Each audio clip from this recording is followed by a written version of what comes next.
太难听了吧！我叫陈小富，穿越后拿到了范闲的剧本，人人当我是废物，只有未婚妻安小薇始终相信我。文会调动才子，献策震惊女帝，见监察院砸左相府，搅动朝堂风云，获得了女帝赏识，成为了监察御史，负责监察百官。陈大人，你好了没有？我实在是举不动了呀。不好意思，放下啊，受累，受累。好来，监察院欢迎6部官员自首或检举，5天为限，过期不候。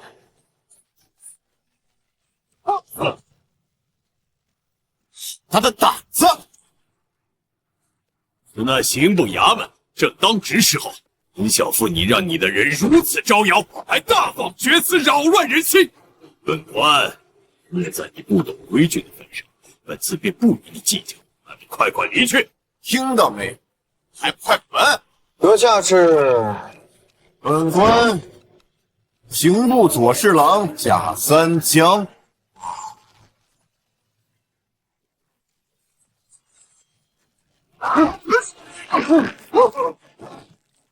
管你他妈真三江假三江！诸位大人，不要有侥幸的心理，否则落到本官手中，便是死路一条。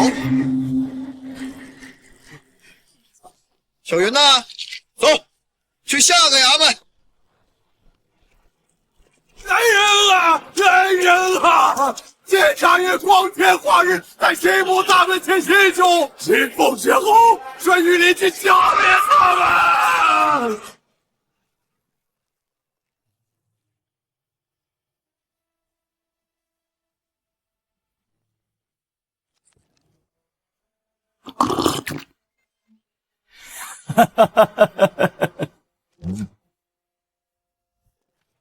启禀大将军，监察院御史陈小富率监察院众人敲锣打鼓，巡游6部，还在刑部大打出手，连上书就派御林军镇压。有意思，去请陈小富的老丈人安旭，还有齐国大儒徐子周，就说本国今儿晚上请他们去教坊司偷懒听旨。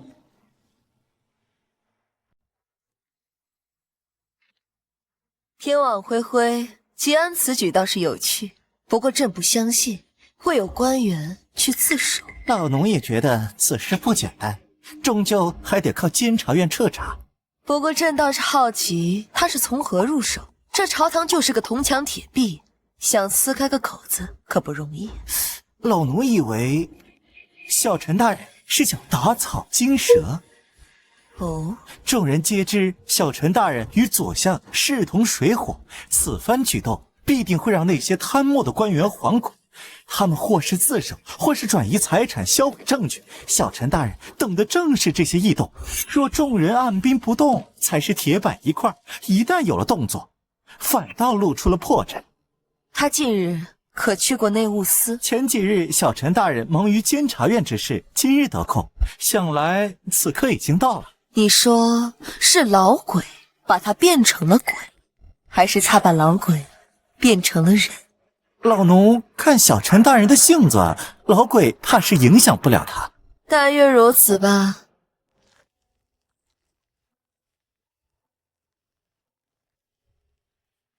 老鬼他为什么帮我？其实，义父一直在关注你，在整个京城，内务司永远是您的后盾，义父也永远是您最值得信任的人。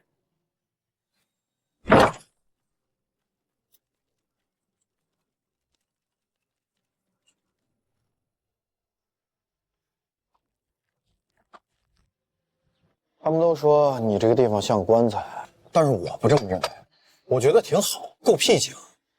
哎，刚刚那些人呢？都是些见不得人的鬼混迹在人间。见不得人的人，那也是人，他也不是鬼。还有，你别成天把那个鬼挂在嘴边，他不知道以为你这真有鬼呢。吉安，你信这世上有鬼吗？不知道，没见过。你呢？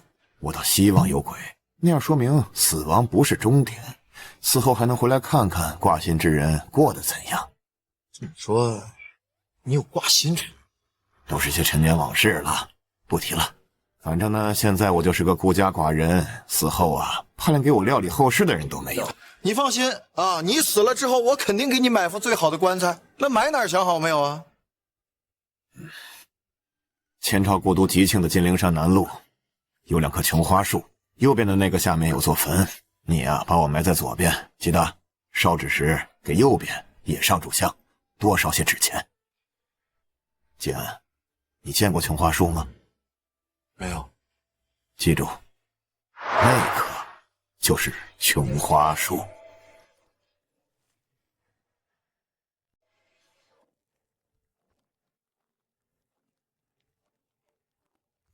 庆王也是左相一系扶持的二皇子，曾公开招揽我，但被我拒绝。不知庆王来临，有失远迎，还请恕罪。吉安，听说你去见老鬼了？正是，坐吧。庆王殿下有话不妨直说。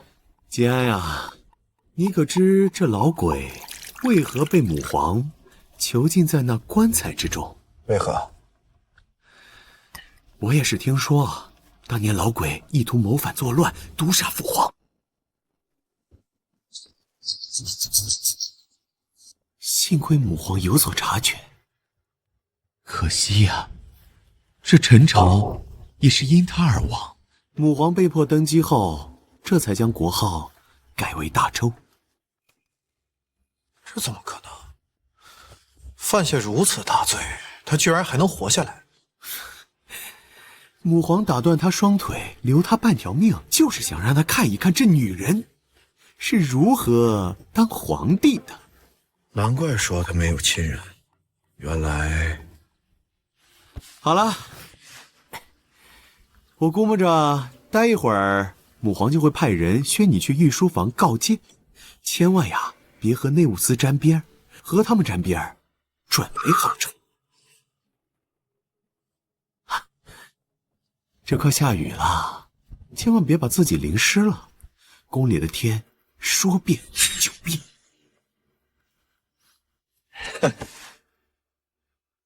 多谢庆王殿下提醒。谢什么呀？母皇说你是我的镜，要真谢的话，今晚咱们就去教坊司陪我喝一杯，听听小曲，如何呀？那便恭敬不如从命。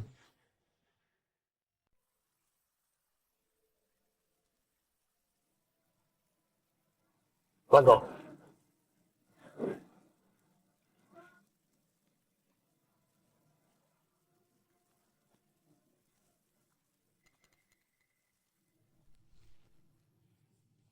这里面记载着当今官员的详细信息，哪个身家干净，一查便知。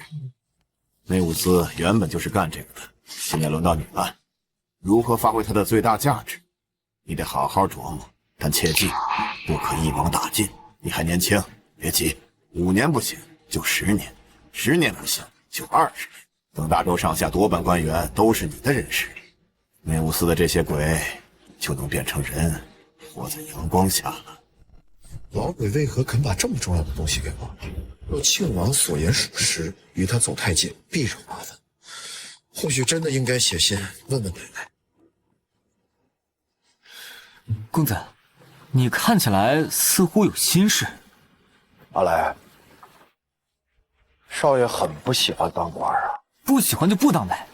但是人在江湖，身不由己。少爷，你这是受什么刺激了？滚滚长江东逝水，浪花淘尽英雄。是非成败转头空，青山依旧在，几度夕阳红。这是真受刺激了。哎，安大人、徐老，快来！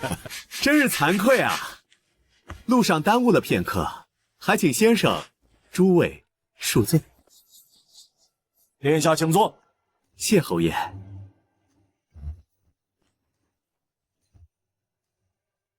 安大人，本宫要恭喜你，找了一个好女婿啊！本宫真是佩服安大人的眼光，他大字不识一个，一便答应了他与安小薇的婚事。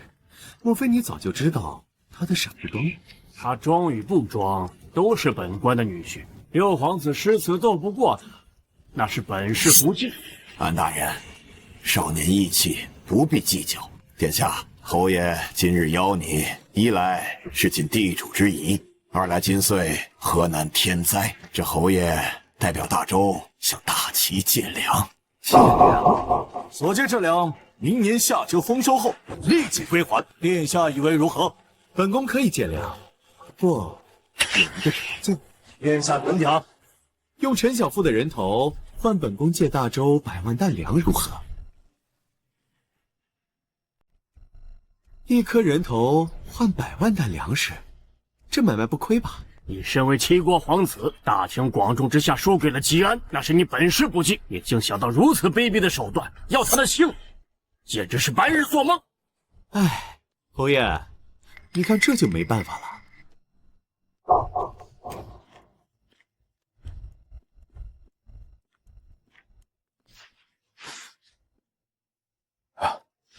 岳父大人，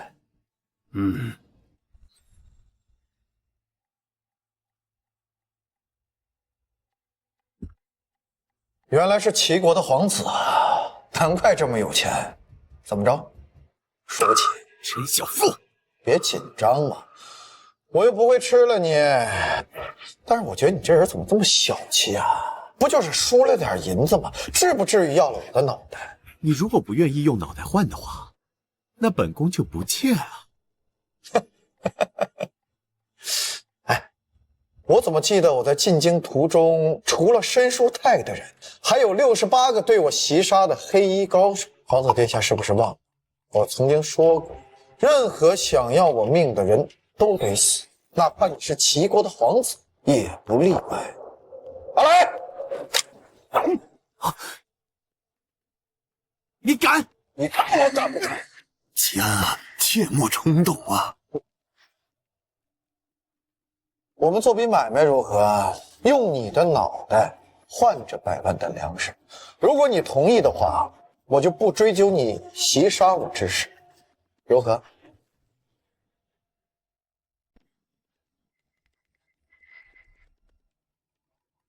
吉安，我与贵国的皇子谈生意，先生要劝，也该劝他才是。我是说，于大儒，要不你来评评理呀？你的学生跟我赌诗，输了银子，心生怨气，反而要杀我，杀我不成，还想用粮食换我的脑袋，这天底下哪有这样的道理啊？这不是欺负人吗？六殿下是不是忘了，我刚进京便砸了左相府，我连潘不负都不怕，你以为我会怕了你吗？就算我今日真的杀了你，我也不怕大齐的报复。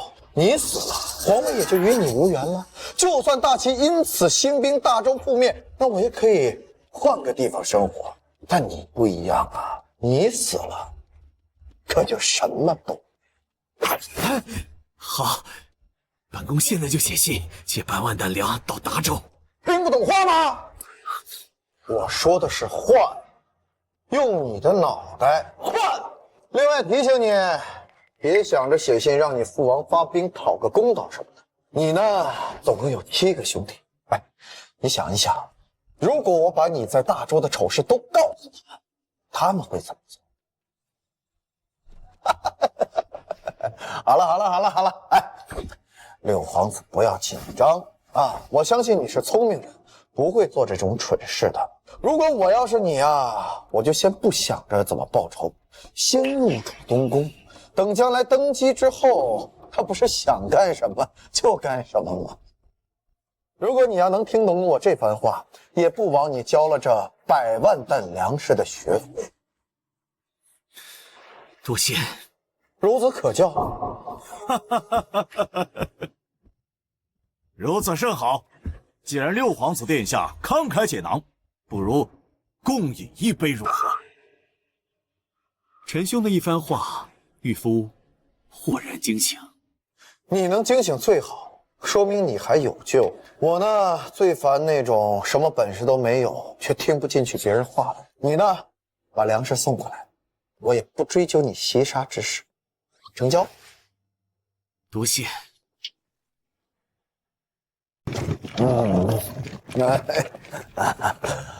吉安，本帐不胜酒力，先行告辞了。啊，岳父大人慢走。陈兄，我不服。怎么就又不服了？论诗词，论品行，我就不相信我一样我都赢不了你。哎，那咱们这样，咱们再赌诗词如何？赌注10万两。陈兄已醉，尚能诗否？滚滚长江东逝水，浪花淘尽英雄。是非成败转头空，青山依旧在，几度夕阳红。此诗如何？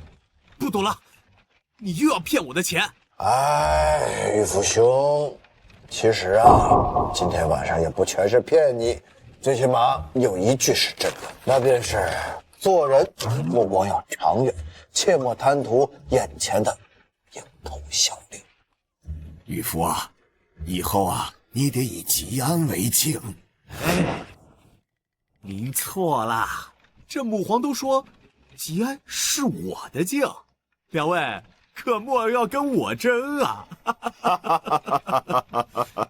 时候也不早了，我就和吉安同行了啊！咱们改日定一醉方休。好，走。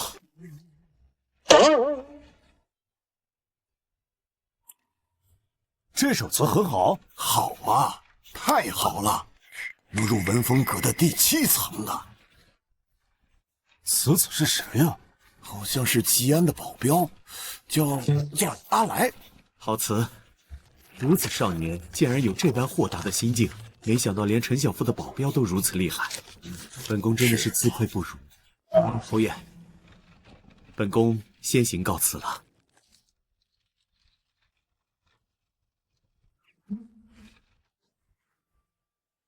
陈小富是为监察院御史，为何与庆王走得这般近？难道……吉安，你看这是什么？哎呀，12个官名，京郊6人，地方6人，够你们监察院查几年的啦？韩不负日后不会再与你为敌。5年，我把申叔太的人头给你。这下这是……吉安，这没别人，开门见山的说，我只想争宠，我不想你与潘不负水火不容。你既然要查人，那我就给你名单。我还听闻你们监察院的钱需要自筹，你说你抓这些贪官，从他们身上压榨，只会坏了你的名声。我都给你准备好了。这家伙这不30万，解你的燃眉之急。以后每个月，我往你的户上打10万两，不够咱再提。潘不负啊，你也可以偶尔欺负一下，以维持你孤臣的形象。殿下你，你竟然为我想得如此周到，这算什么呀？明年我就要去封地了，郊外的园子留给你和小薇当贺礼。这是我的诚意。接下来就看你的了。殿下一片赤诚，那我就切之不恭。哎呀，你就当帮我的忙。潘青云那边啊，就照顾你，那毕竟也是潘家的独子呢。殿下放心，明日我便提拔他当这个执行司的副司长。我就知道没看错你。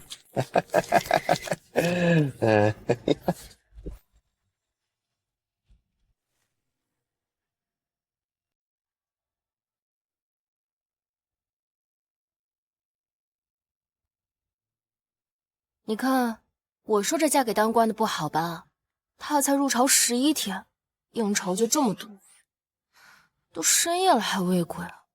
那你把他让给我，你想得美！看吧，舍不得还飘嫌弃，这算什么事？我这是担心他，你不懂。我懂。你懂什么？我也担心啊。你该回去了。喂，是你叫我留下来陪你的，大半夜又赶我走，这算啥？那你这担心别人家相公，这算啥？哎，咱们是好姐妹吧？是啊，但是你也不能惦记我相公。我不是要和你争，我的意思是，他左右不会只有你一个女人，咱俩亲如姐妹，你去便宜别人，也能便宜我呀。你真喜欢他？主要是我舍不得你啊。那你可想好了，吉安修炼了一门佛门功法，没破1境之前啊，不能同房。啊？那他现在是什么境界了？6境。想要突破很难吗？难如登天，可能一辈子都不行。那他若是一辈子都没法突破，你还愿意嫁给他吗？那你呢？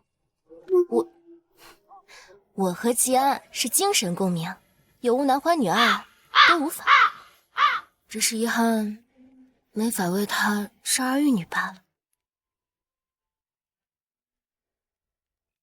哎，他回来了。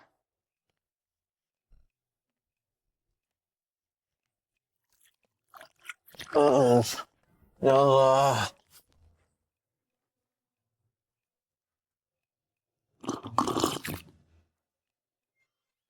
小薇啊，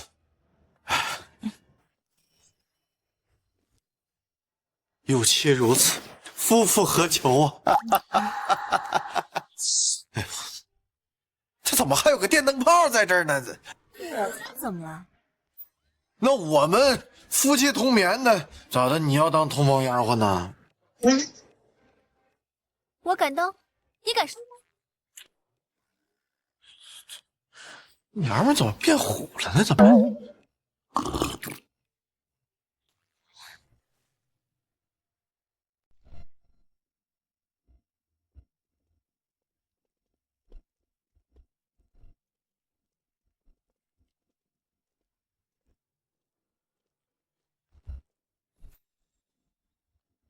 见过右相。哦，吉安来了，快休沐过年了。你父亲开阳将军也快回府了，你打算何时动身呢？哎，这不还有10几天的时间吗？此事不急，眼下呢，我有更要紧的事要办。哦，何事啊？抓人呐！诸位大人，倘若这几日我们监察院突然深夜拜访，请诸位大人切记不要反抗，免得白白丢了性命。我看这人都差不多在呢，好来，叫兄弟们动手吧。来人，捉拿刑部左侍郎贾三江，刑部右侍郎毛东川，我这吏部左侍郎吴正，吏部司郎中邱怀、朱渊，吏部司勋司郎中冉福恒、向小江，捉拿户部右侍郎曾左权，户部金部司郎中张宇，仓部司郎中刘达，度支司郎中高怀远、王有才。陈小富，你无凭无据竟敢抓人，放开本官！这群王八蛋，好大的狗胆！右相，你就看着他肆意妄为吧。吉安，此等行事，恐有不妥呀。哎呀，右相啊，实不相瞒，陛下让我在年前抓够50个贪官，就剩10几天了，平均每天我得抓1个半，我也没办法呀。陛下竟给你此般任务，这无凭无据，月余时间，你如何查呀？原本是很难，这不有贵人相助啊，证据确凿。昨夜他与庆王在教坊司相聚，难道贵人是？刑部、吏部、户部，左右相的人也有左相。看来陛下这把刀还未偏向任何一方。陈小富，你个小人，你分明就是打击报复！老子招你惹你了？当着众人面说清楚，老子到底犯了什么罪？阿来，谁要是再给我多说一句废话，给我打烂他的嘴！滚开！来啊！老子要看看你他妈！行了，凤历5年，你收了罗宇13000余两，替他脱罪。自凤历6年起，你们刑部每年斩了多少白牙，放了多少有罪之人？光这一项，你们刑部每年收入高达数百万两。10年时间，你在卓记钱庄存了46万余两白银，京城有7处房产，养了6个女人，生了13个孩子。你说你该不该死？你们刑部厉害呀，明码标价的斩白牙，10万两一个，10年时间足足斩了123人。多少罪大恶极之人逍遥法外，多少平民百姓替人枉死。本官已经掌握了全部证据，不自首便是罪加一等。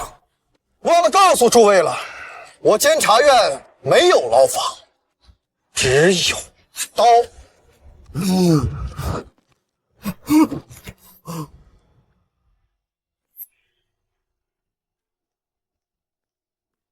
廖大人，这究竟是怎么回事？你问我，我还想问你呢。这陈小富才当官几天，会如此清楚这些人的罪证，甚至连刑部旧案都知晓。你怀疑是我告发的？明明是你给庆王的一份名单。昨夜他跟庆王相聚教坊司，我他娘的连私下见他一面的机会都没有。今天早上，他被按照名单开始抓人了。潘大人，潘大人，你这步棋下得好啊！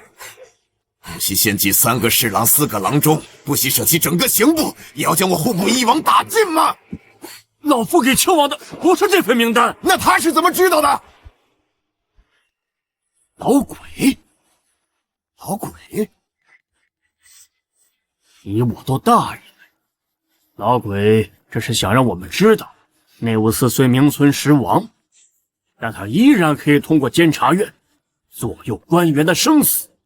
难道庆王没跟他谈妥？老夫也不知啊，老夫这就是拜访庆王。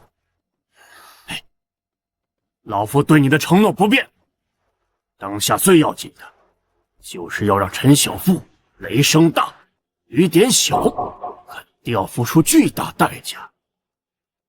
这代价，你我共担。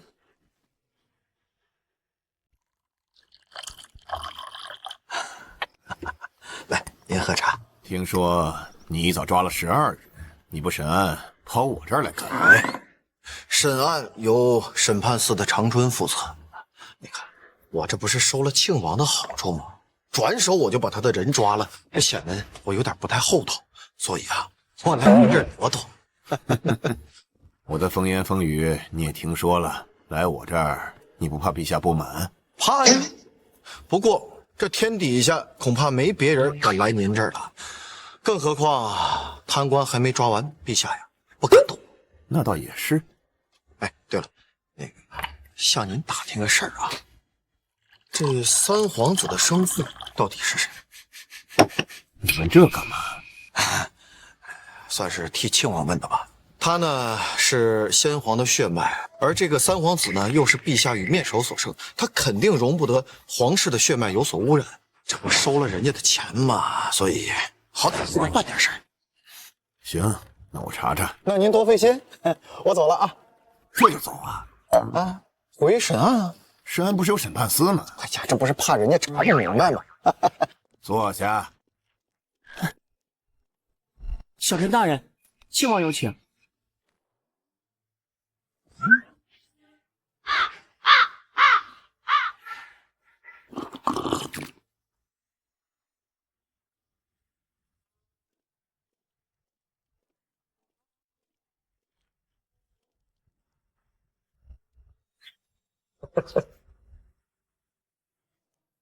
尝尝庆王殿下的桂花糕，从今往后啊，恐怕是吃不上了。为何？你没看着这友谊的小船都要翻了吗？你也知道。哎，庆王殿下，凭你的眼界、度量，连轻重都分不清楚，受在下直言，别想着当皇上了，好好当你的王爷吧。今天这茶喝完呐，咱们两个就大路朝天，各走一边。抓了我的人，你现在还敢反将一军？你的人若是贪官，那你只能是个王爷。皇上需要拉帮结派吗？皇上需要贪官污吏吗？你要搞清楚，你能不能入主东宫，不是你的那些人说了算，而是陛下说了算。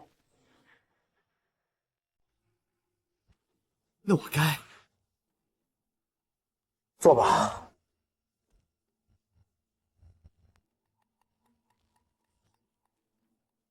庆王殿下，陛下设立监察院那是为了抓贪官，而你呢，却在替贪官出头，你傻不傻呀你？今日你要我前来，我实则已是对你失望之极。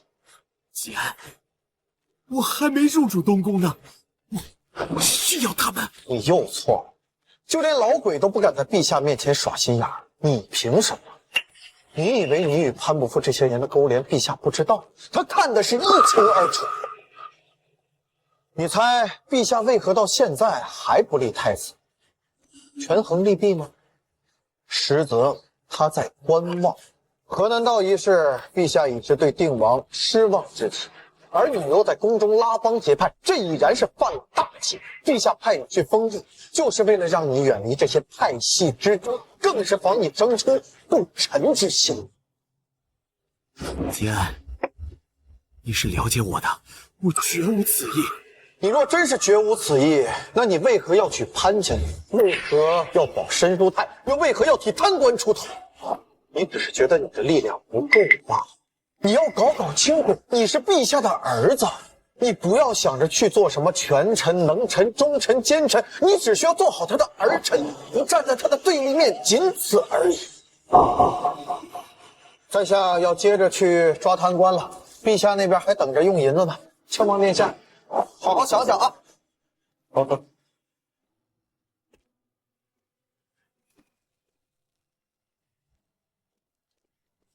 殿下，此子妖言惑众。不，他说的对，把郊外那处园子过户到他的名下，回头去华西小院向他赔礼道歉。回宫。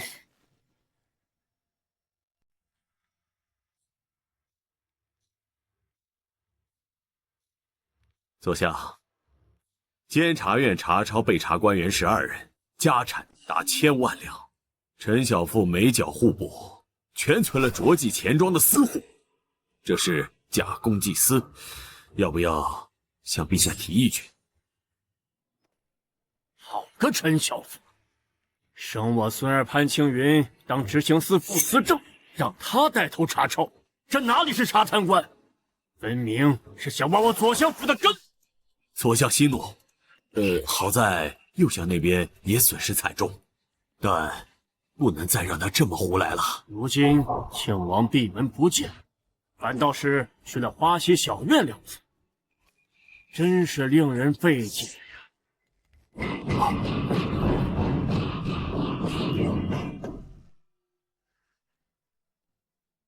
监察院第1轮办案结束，案情已张榜皇宫城墙。小陈大人说，诸位可以去看看，莫要重蹈覆辙。快过年了，预祝清官有肉吃，提醒贪官藏好银子。第2轮办案即刻开始。潘大人，你现在是副司正吧？我提醒你，要敢丢监察院的脸，我立马把你的头砍下来当球体。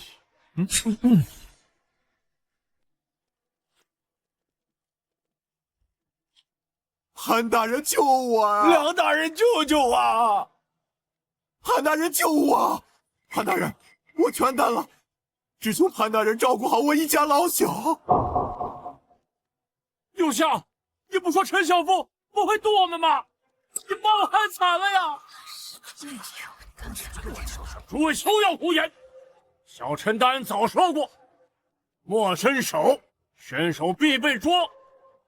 看在同僚的份上，老夫或许可以照拂你们的家人。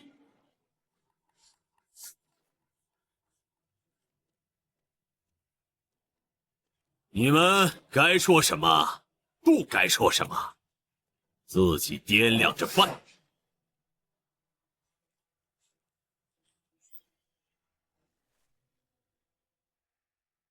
陛下，此次查抄了12个官员，共查处了银子1126万两。所有的抄家变卖都由萧公公亲自参与。秦文琪大如记账，臣保证分毫不差。按照46分账，您总共应该获得675万6千两，都交由萧公公了。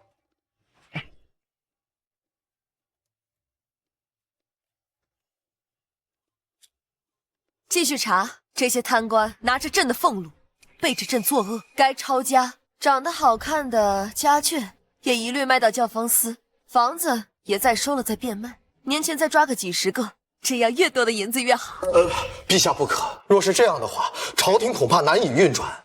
那你说该如何？这样，陛下，这些年吏部有不少未外放的举人和进士，臣会核查这个吏部尚书史无山，若他是好官，臣便与其商议用人之事。这用人啊，才是咱们朝廷的根本。咱们既要查处贪官，又要保证接任之人的清廉，否则咱们抓再多的贪官也是无用啊。你说的有道理。而且陛下，臣请求从轻发落胁从的人员，免得人人自危。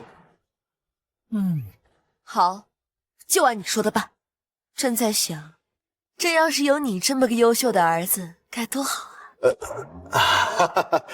陛下说笑了，陛下的亲生儿子更好。臣告退。过年前，朕还需要3000万两银子。真是越来越喜欢这孩子了。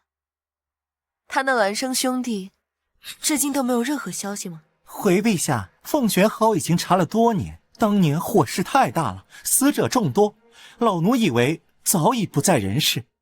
前朝太傅安之宇消失多年，他一日没有消息，朕就相信那孩子还活着。通知凤玄后，不要去吉庆，赶去魏国。魏国？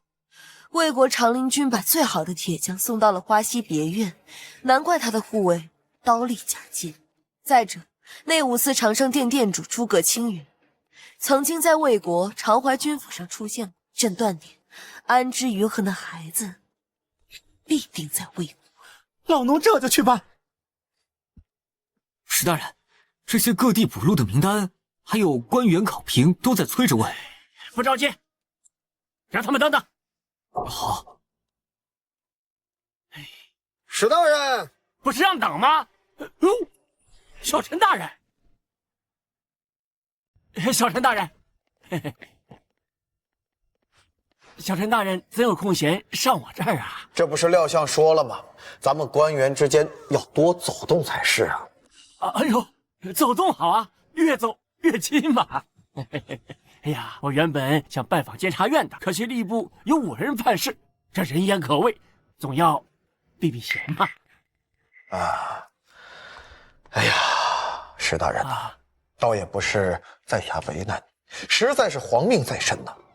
哟，我可不是埋怨你啊，您这是为我清除害群之马呀，是吗？哎呀，都是我失察，被下人蒙在鼓里。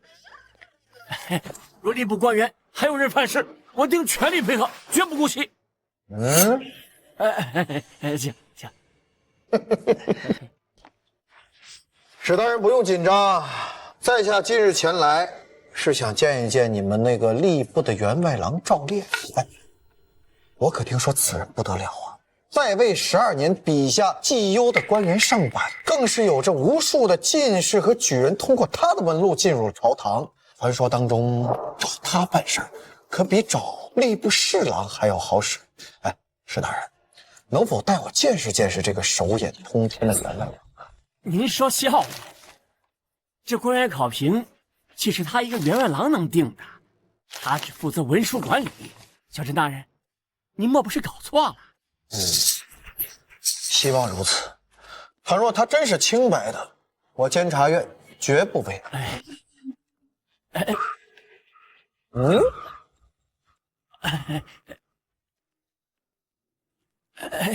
小陈大人，这个再过几日就是休沐了。我小舅子从岭南带了些小黄鱼，那地经稀罕之物，今晚上给您送到府上去。呀，那可真是稀罕物啊！绝非贿赂，只是让大人尝尝鲜，京里的贡品，寻常人可是吃不到的。那在下就却之不恭了。好，甚好。那既如此，那吏部这条小鱼，不如我自己来处理。石大人，这个赵烈应该是你的心腹吧？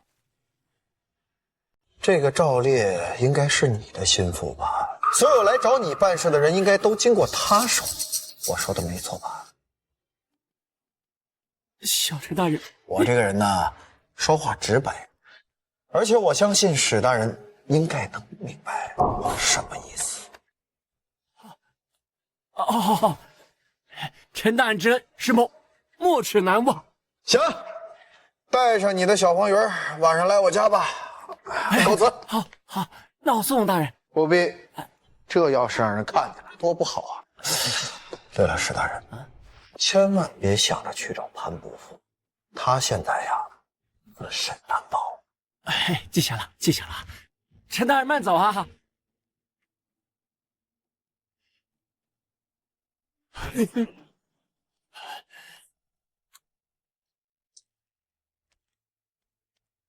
少爷，吏部你放了，刑部总不能放了吧？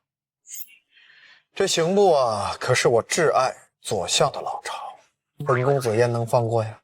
那咱们现在出发。走。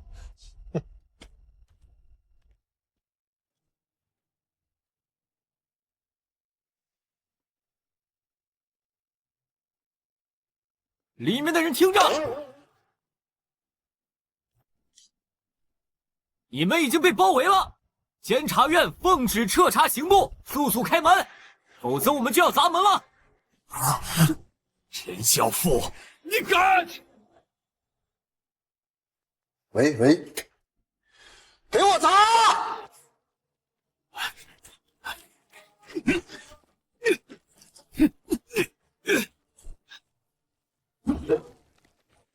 啊！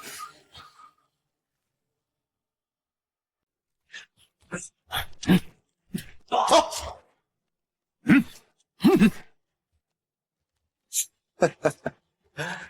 吾陛下明令，你竟敢包围刑部，砸毁大门，简直是无法无天！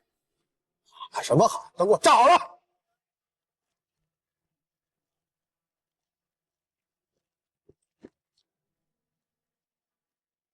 这至于吗？侯爷，这事儿不怪我呀，是人家严大人不配合。刑部的事很严重。相当。好，本侯随你去看看。走！王爷，你可要听我！但愿他们动作快点，把绿楼的东西收干净。老典，快打开绿楼的锁！陈小富来查刑部了，把里面所有的卷宗都烧了。钱大人，绿楼存着大周建国后所有刑案档案，关乎律法追诉、冤家错案昭雪，怎么说烧就烧？典范，休要多言，一定行事。律法乃一国之本，这卷宗关乎百姓的希望，你们怎么如此下流？来人啊！拿下典范，取钥匙烧楼。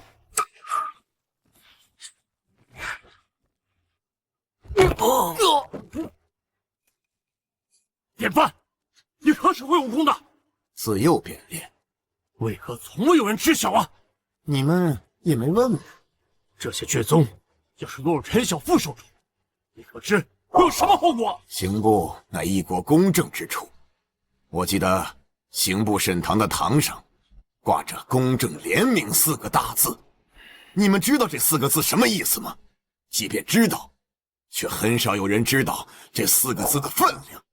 这4个字是百姓最后的希望，他们将所受之躯寄托于刑部，想以此得以伸张。可你们呢？庄严的律法成了你们捞银子的手段。这些年错断了多少冤假错案？小陈大人将这里一网打尽也好，这个破院子除了老夫，你一个是清白的。你是老鬼的人。这世道，鬼有时比人都干净。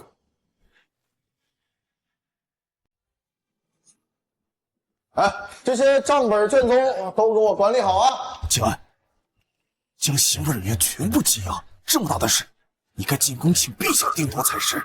侯爷放心，只是暂时羁押，如果他们是清白的，我自然会放的。好来，在，把人都押往刑部大牢啊！咱们监察院没有牢房，一定要让诸位大人体验一下宾至如归的感觉。是，带走。景安，这可有确凿的证据啊！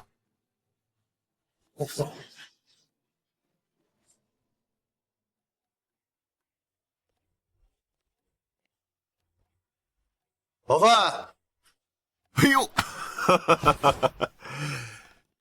刑部门司五品掌故典范，见过小陈大人。哎，我觉得呀，还是叫您范堂主亲切。简拜见内务司法监堂范堂。叫我老范就行。来，请坐。老鬼寻了20年的接班人，没想到是你这般俊朗的少年呀！内务司有你在。老范，我不打算接管内务司。怎么？你们没谈好？老鬼说你会继任司政的。内务司早已不得人心，我也劝过老鬼，不如就将他散了吧。是啊，内务司已不是当年的模样。老鬼被禁足，做事情也难呐。我想让你担任刑部尚书一职。老鬼说过，整个大周没有人比你更懂律法。若是20年前，或许还想折腾，可在这掌故任上看了太多的卷宗，我都怀疑这世上还是否有公平正义，律法还能否护民呢？老范，这太阳尚且有照不到的阴暗之处，更何况人为的律法？它本是武器，它掌管在贪官手里，那便是只为了一己私利；只有在你手里，才能让它变得公平公正，这个便是律法的光辉。是说陈小富将整个刑部一锅端了？是，孙儿也是实在是没有办法。哦，这是要彻底断我左相府一臂。你先回去吧。孙儿告退。来人，将老夫人捉来一趟。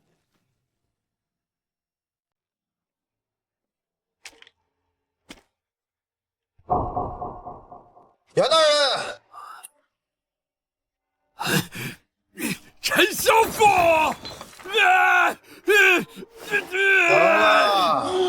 别白费力气了，没人会来救你的，庆王更不会。哎，如今呢，你就是我案板上的肉，我想切就切。不过我要是心情好的话，可以考虑放你一条生路。你有什么条件？呀，挺上道啊！这样，我打算与严大人做一笔买卖，至于你能不能活命，全看你的心成不成了。好好准备准备吧，到时候我在监察院等。你说什么？吉安，把刑部60名官员全都打入了大牢。这孩子怎么这么鲁莽？就算朕再缺银子，他也不能把刑部一锅端了呀！陛下勿急，臣觉得小陈大人是谋定而后动。哦，他说明日休幕，正好趁机捋清刑部官员，有罪者罚，无罪者放。放了之后，他亲自道歉。至于刑部的运转，他说有懂律法、够公正的合适人选，此人甚至可为刑部尚书。还有这般人才？他并未说明。他连6部都没有采书，怎会是这般人才？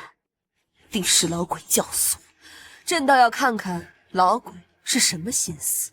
萧炎，老奴在。正月初2提醒朕去花溪小院一趟。遵旨。告诉吉安，下不为例。臣遵旨。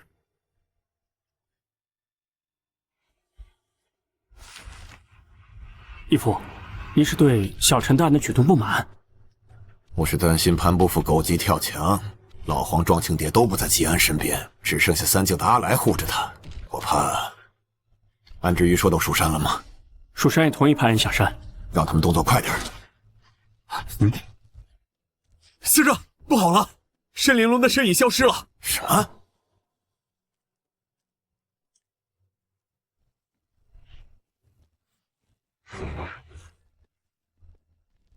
申老夫人不在左相府中吃斋念佛，跑来拦我去路做什么？佛祖告诉我，你罪孽深重，今日我替佛祖除魔。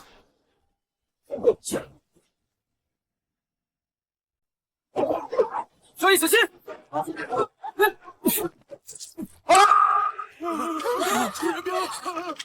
当街行凶，潘不负这个老狗真是活腻。与左相无关，今日只是来恼申一人所为。杀你之后，我自去刑部自首，以我一人性命换得左相府平安。小陈大人不觉得很值吗？换我的话，我也会这么做。不过你认为你真能杀得了我？黄老邪庄青蝶不在，老鬼出不了棺材，在我大周境内，除了大宗师，谁能救我？属下来迟，请大人恕罪。来得正好。一境下界又如何？我倒要看看你武功再高，挡不挡得住我的肩甲钢刀。你未到此境界，自然不明白此境界的厉害。也罢，便让你尝试一二。上！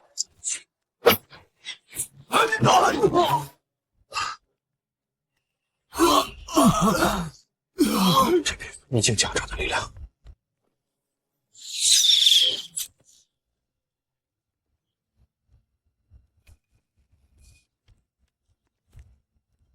石玲珑，你过界了，立刻回去，否则我内务府与左相府不死不休。仅凭一根针就想下退路，老鬼出不了棺材，派个小鬼来威胁况？老身纵横江湖数十载，岂会怕他？内务司人众，请教老夫人高招。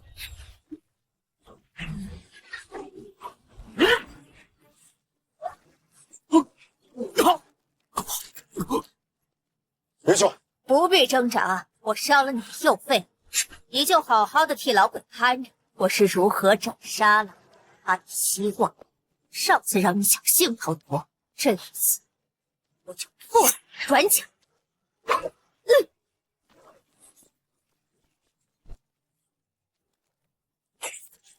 少爷，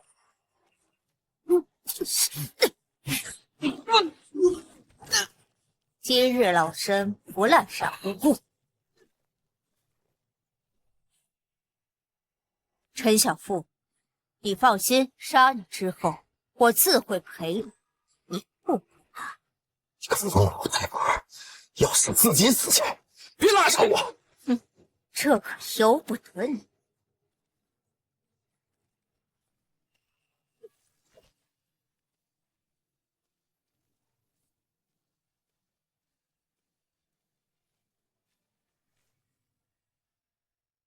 谁？你是谁？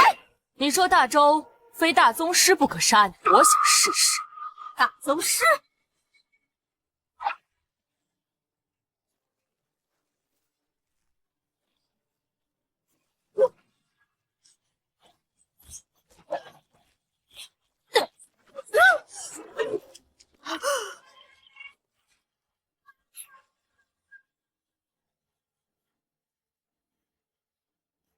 你不是大宗师，你到底是谁？蜀山剑宗李凤舞。你便是那位一日便连破9境的蜀山小师叔？蜀山如今已查出朝堂之事吗？朝堂之事与我无关，我只为保护陈小妇。他何德何能，值得你血境上阶高手的庇护？无需多问，其实我很不喜欢杀人，但他要你死，你只好去死。陈小妇，住手！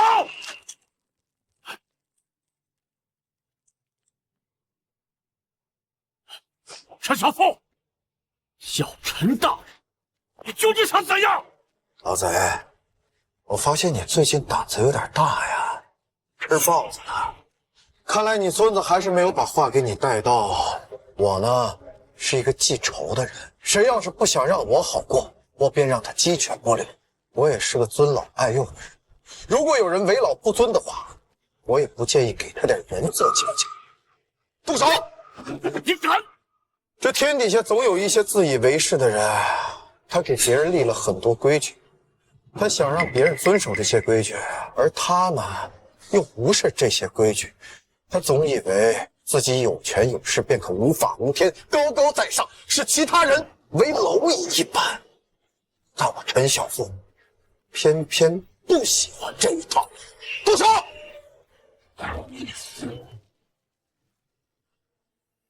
动手！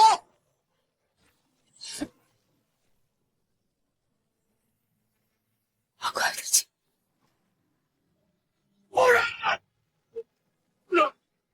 潘大人，相信过了今天，你应该会更加了解我一点。情非得已，潘大人，还请见谅。我不会放过你的！一而再，再而三的支持你的人渣，怎么当我是你捏的是吧？小陈大人，请出动。夫人刺杀小陈大人，老夫并无知情。如今他异常恶果，小陈大人还不可善罢甘休吗？好一个左相，为了权势牺牲霸气，还把自己摘得干干净净。我觉得我还是陛下留人，手下留情啊！陛下有令，申连龙这事与左相无关，命你住手。既然是陛下的旨意，节哀。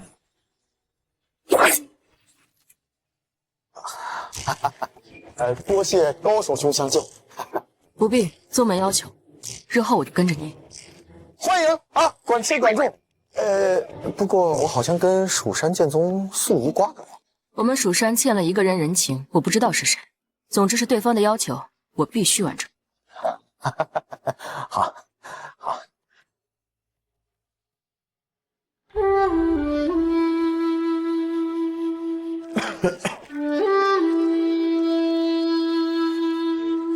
姐，你没事吧？我没事，多亏了这位高手的保护。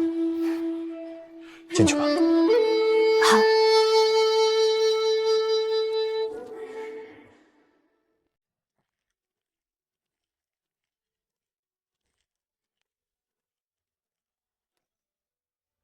陈公子回来了，快坐，我给你熬了鸡汤。小薇，你听我给你解释啊。其实吧，要听你解释，我就不会是这副模样了。陈公子放心，我已经跟小薇姑娘解释清楚了。你在临安并未与我有任何纠葛，我明日就要离开帝都了。走前想再见你一面，亲手做碗汤给你喝。红雀姑娘打算去哪儿？公子不必知晓。多谢妹妹在临安替我照顾她。快喝汤吧，凉了就不好喝了。好。公子，有人来访。何人？说是你爹。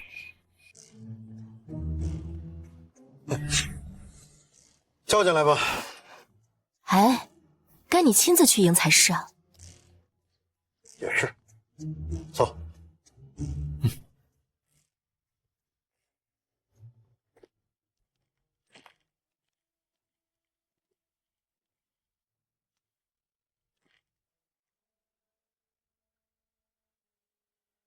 怎么不欢迎我呀？你是想听真话呀，还是假话？假话吧，真话伤人。倒是挺有自知之明。那就欢迎开阳将军光临花溪小院，本该导旅相迎，只不过不敢来。为何？潘不负恨我入骨，我又杀了他的妻子。你与我走太近的话，不怕他报复啊？老子看儿子天经地义，怕他个老杂毛？倒是有几分胆色。进来吧。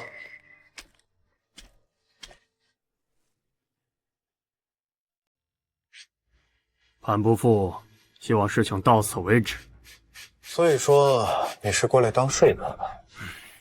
强龙不压地头蛇，潘不负绝非简单角色。陛下既要用你监察院承贪，又要靠潘不负筹银子，抬命潘不负的儿子户部侍郎潘成林去吉庆府让商人捐书。这办法正是潘不负提的，这就是地心难测呀。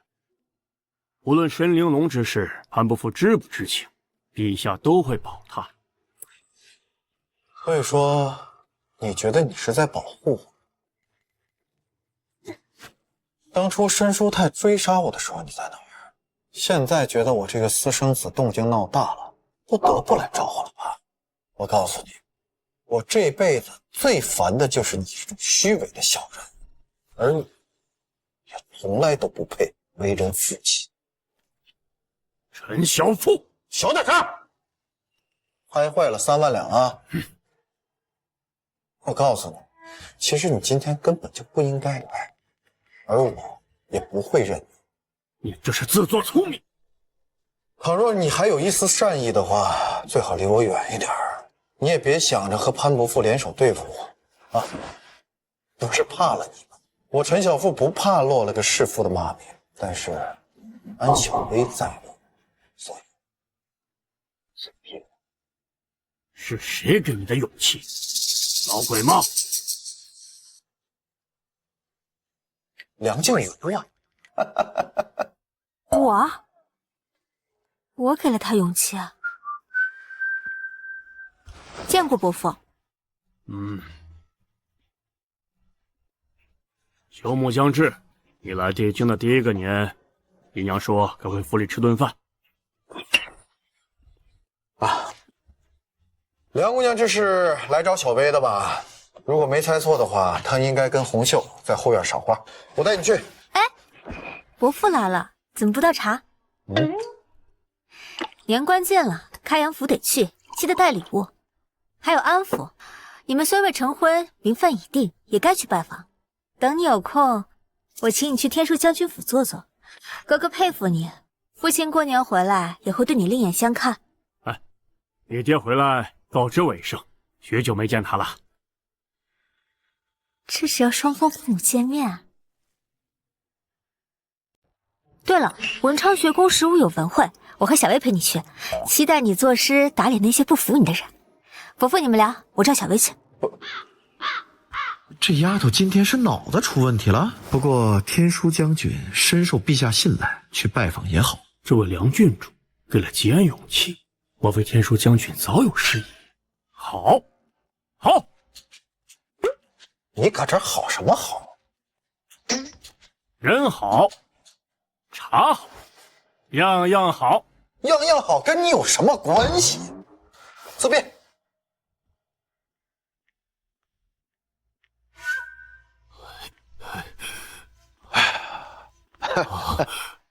小陈大人，严大人久等了啊！不敢，在下戴罪之身，小陈大人有话请直说。这个呀，是史大人送给我的2两飘雪茉莉，来尝尝。愣着干嘛？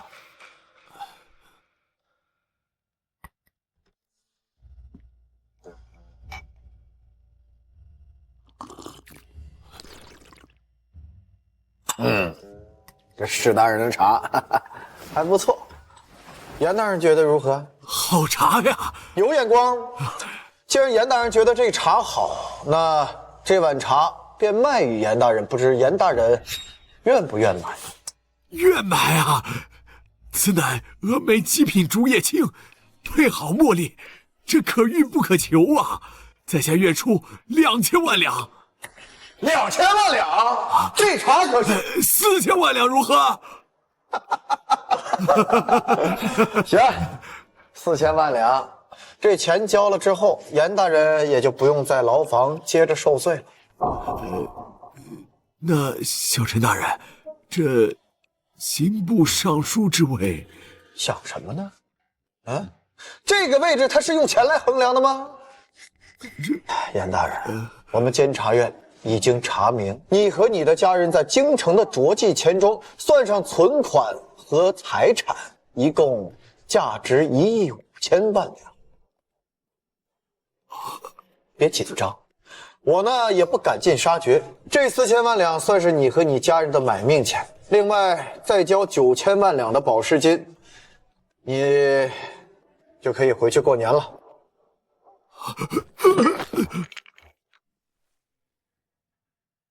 对了，抓紧时间凑钱。另外，告诉你的同僚们，只要其他人愿意交这个保释金，他们都可以回家过年。去吧。哎，你的4000万两带走。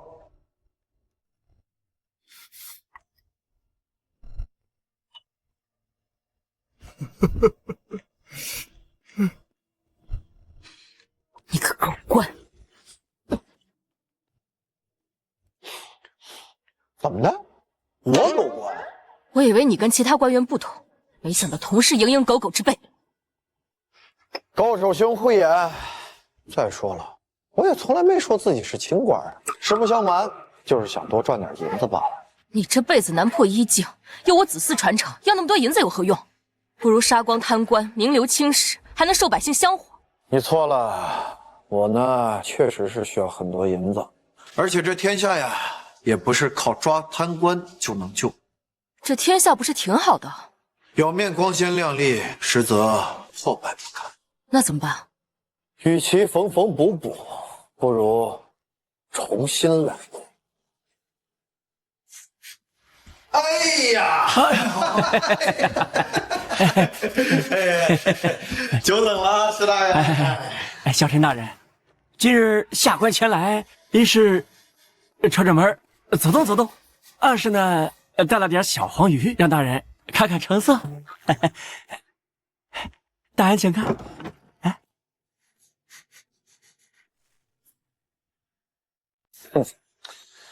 史大人这真是破费了。哎呀，一点心，一点心意。看来我查抄刑部官员的事情已经知晓了。今日我虽然踹了严自律，但是呢，我给了人家活路，人家花了钱买了命了。多单问一句，这严自律花了多少？1亿3千万两啊！这老东西能捞这么多呀！史大人好像也没少贪呐。下官只是捞了一些，那大头都他左相府呢。下官兢兢业业干了10多年，就攒了3000万两，这都是那个潘伯父逼下官贪的，我不贪不行啊！下官自愿交出3000万两，求大人，这官我也不敢做了。你当真愿意捐出3000万两？大人，大人，你早说呀你！放心啊，我指定不能让你白来。今日之事我不声张，明日啊，让你们管家把3000万两银票给我送过来，这官儿你接着当啊！哈哈，多谢小陈大人。将来以后可不能接着谈了，否则我便剁了你的手，流放3000里。啊，明白明白，下官再也不谈了，再也不谈了。哎，不知大人还有何吩咐啊？哎呀，还真有一事，不过很简单啊，让朝中的官员主动自查受贿一事，罚没的银两一并给我送过来。谁要是不听话，告诉我抄他家。啊，下官一定在胸目前完成，不耽误小陈大人的事。好。这一阵儿啊，朝中的官员空出了不少职位，但是咱们一定要宁缺毋滥。你们吏部任命人的时候，好好长长眼，给你们任命一批，我们查出一批，到时候大家都不好干。大人放心，下官知晓分寸。行了，去吧，开启你新的官场生涯。哎呀，多谢小陈大人，那下官告退。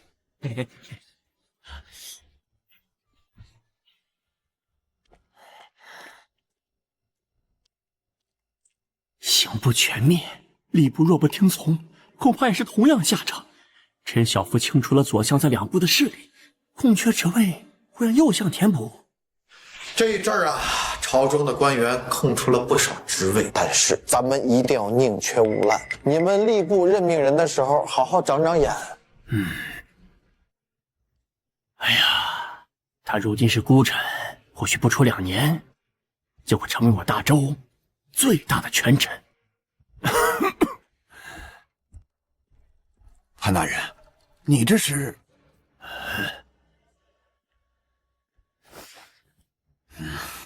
老了，本该老夫登门，实在是经不起风寒了。哎呀，潘大人，你来我往不重要，毕竟最终胜负还在东宫。如今庆王到底是什么意思？大抵是觉得老夫没用，老夫托萧公公捎话想见他，可萧公公却说他以陈小妇为敬，谨遵圣谕，不便见面。哎呀，不怕你笑话，庆王与我孙女的婚事昨日已被礼部退回，说是陛下授意的，八字不合。如今他跟陈小妇走得越来越近，看来是真的想拿陈小妇为敬。潘大人，就这么认了？老夫还想再挣扎一下。哦，如何挣扎？天元将军施书泰见过右相。说你这院也太冷清，你这样，你过年的你去我那儿过完15，我再给你捎回来。你呢，如果到时候不愿意回来，住那儿就行。你就不怕陛下有意见？多新鲜呐！我天天往你这儿跑，还差把你接到我那儿去了？你怎么说动陛下罢免所有刑部官员的？用钱砸呗。史无山送了我50几条小黄鱼儿，差不多20几斤成色极好，我呢把它送给陛下了。结果他还不满意，他说罢免一个人让我出1000万两，最后勉强达成共识。这女人啊，真是见钱眼开。你以为她是见钱眼开就大错特错了。此话怎讲？你不了解她，她入宫之时只是宫女，当年因家贫貌美，蜀州刺史把她推荐给选宫女的魏奴儿。入宫后因朴素貌美，分去吉庆未央宫伺候魏皇后。魏皇后是北魏长公主，当今北魏皇帝亲姐。魏皇后端庄貌美，与周妹年纪相仿，很喜欢她。长乐皇帝也青睐。或许这就是命运。有人说江湖庙堂复杂，其实后宫更小，却更复杂。陛下见了金子，是勾起了回忆，而不是穷得见钱眼开。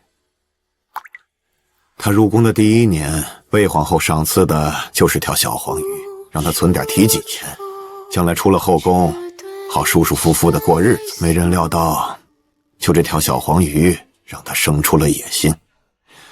别小看陛下，所有小看他的人，最终都没好下场，包括我。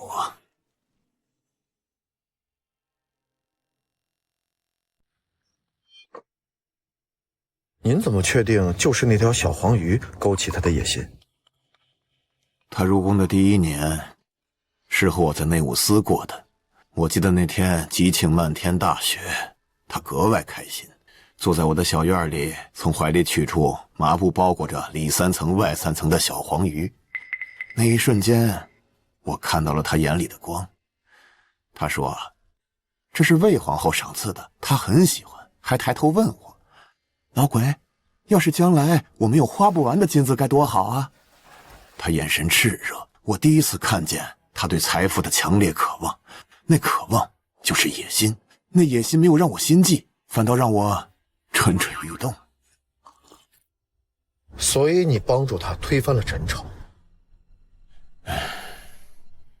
我是帮了他，但陈朝本就腐朽不堪，我只是顺势推了一把。你后悔吗？后悔是有的，但不后悔推翻陈朝，只后悔魏皇后的死。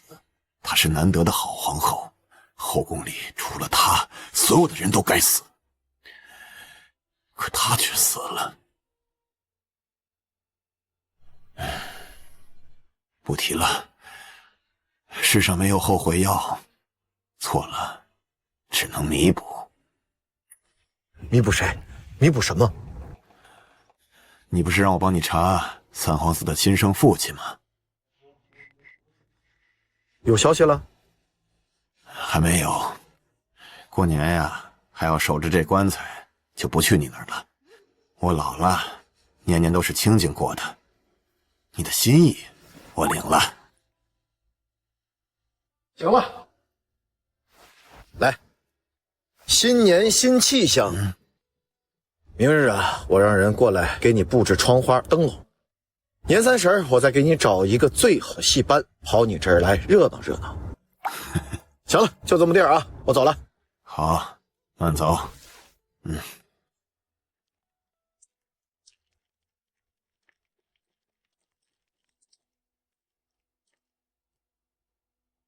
司正，春山公子已游学至楚国，红袖，你对吉安逢场作戏可以，绝不能日久生情。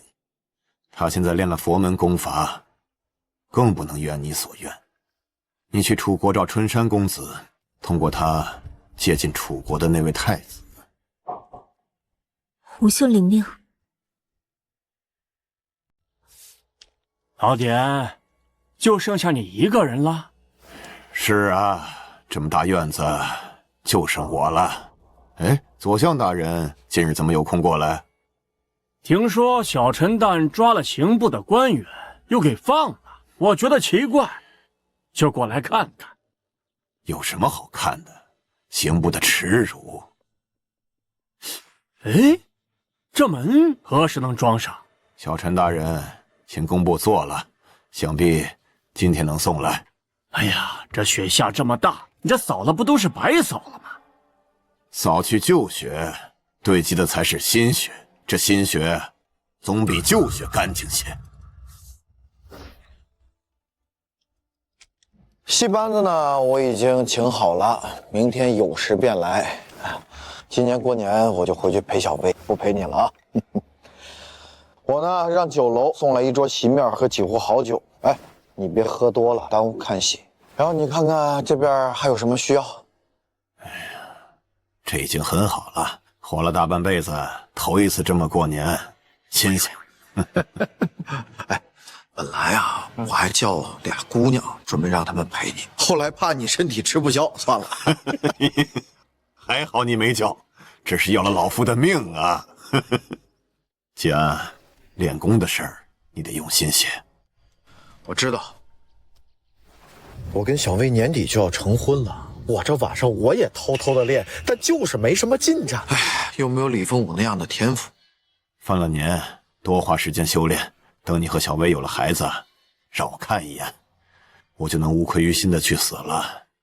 少说这种话啊！看你面相就是长命百岁的面相，祸害1000年嘛。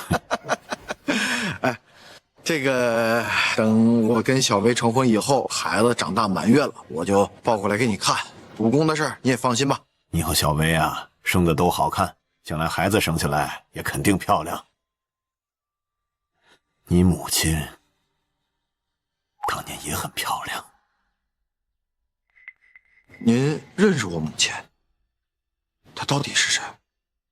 以后你会知道的，等你破了1境，就告诉你。就卖关子，走了。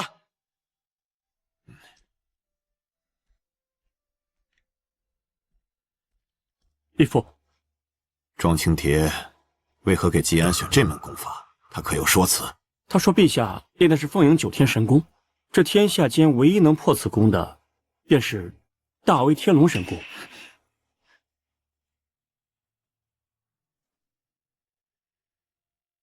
陛下，今日百官无一人去左相府给潘不负拜年，反倒都聚在了小陈大人的花溪小院。哦，监察院起作用了。回禀陛下，小陈大人并没有让他们进去，反倒在门前搭台卖字，一字千金。他的字那么丑，还能卖1字千金？陛下，小陈大人的字虽然一般，却新创散曲，引得众人追捧。他卖了多少两？卖出了10幅字，得银200万两。那这算受贿吗？老奴认为不算，官员商贾都有购买。小陈大人是大儒之才，其字有收藏价值，算是生财有道，还能激励学子。你对谁都冷淡，可偏对吉安特别热情，给朕个理由。陛下，老奴只是揣摩您对小陈大人的喜爱胜过旁人，故而顺着您的心思多关心他几分。起来吧，把散曲呈上来，朕倒要看看值不值200万。是。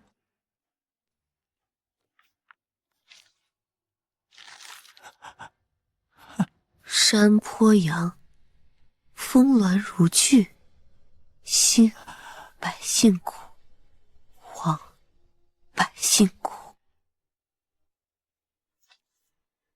可谁又知朕心里？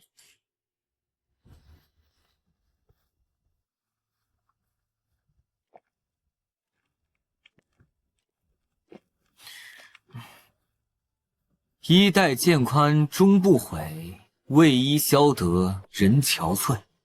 临行那晚，你若是留宿，红袖姑娘或许不会走。你后悔吗？你懂什么？还有啊，别总抄我的诗。你说来就来呗，还带东西，你这。哎，来尝尝我这个啊，祖传秘方。这烤全羊我吃过，这倒挺新鲜啊。如何？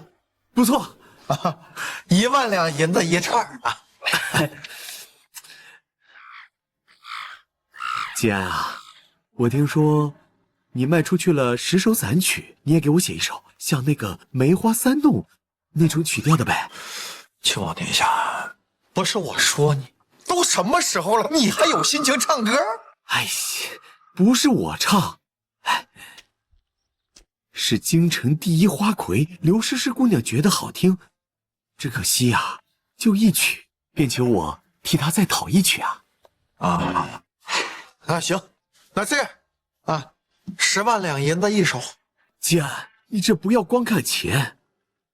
诗诗姑娘至今没有入幕之兵，若能写一首，定让她心醉的，她一定。不是这什么跟什么？我干嘛让人家心醉？你这自己想要就自己想要，这10万两银子一首啊！季安，你不要光看在这银子的份上，好吧？这金穗丘的书山文会，天下四美的楚国九公主楚阿莲，魏国太师的孙女卓九妹都会来。你若是能赢得了他们，对咱们大周那是大有好处。你说的对，为了大周啊，我决定写上一首。那叫什么？就叫阿莲。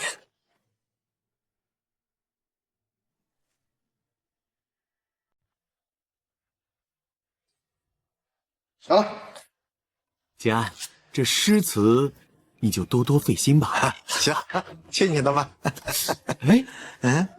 简安，这曲子不会是写给楚阿莲的吧？胡说八道！我陈小夫这辈子有安小薇足矣。行了，别装了，人家都没跟上。哎呀，我管你啊！这！我生平最讨厌见异思迁的男人，你若撕他，便杀了你。这跟你有什么关系？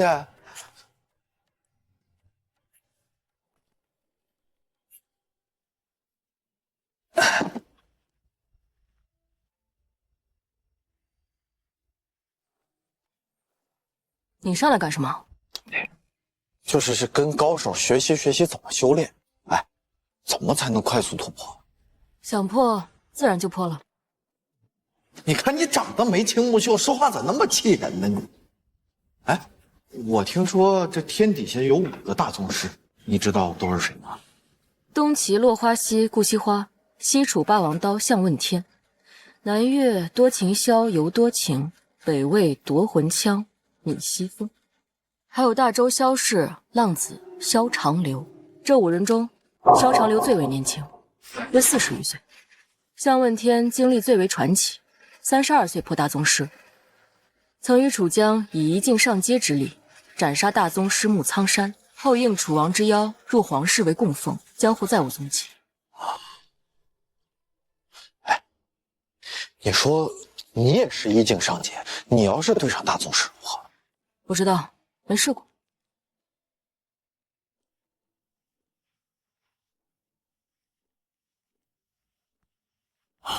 马大师，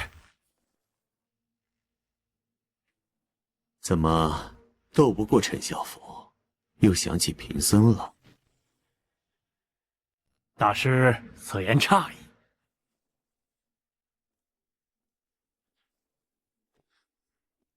左相不必客套，当年还是你把我送给陛下的，贫僧一直记得你这份情，只是这些年你倒是把贫僧给忘了。你能留在陛下身边，全凭你自身本事。哦，这些年若是我与你过从甚密，你恐怕便活不到今日。哦，那还是我误会左相了。说吧，此次秘密召我前来，所谓何事啊？实在是这个陈小妇逼得老夫无路可走啊！恕贫僧直言，想要扳倒陈小妇，我恐无能为力。我甚至怀疑他是陛下的私生子。开阳将军只是一个幌子。我入后宫11年，今年的陛下格外奇怪。陛下有何异常？自上次江南微服私访回来，陛下就极少入后宫。剩下的11面首，他无一召见。那你呢？贫僧倒是与陛下常相见呀。那就好。2月19是观音圣诞，这嘉福寺有重大法会，方丈托老夫恳求陛下亲临呐，这对弘扬佛法有重大意义。陛下这些年的确信佛，只是帝京到嘉福寺有200多里路。贫僧可不希望陛下涉险。老夫比你更不希望陛下出事就这么简单？老夫只求陛下在途中带上陈小妇。他与陛下同行，你还有机会？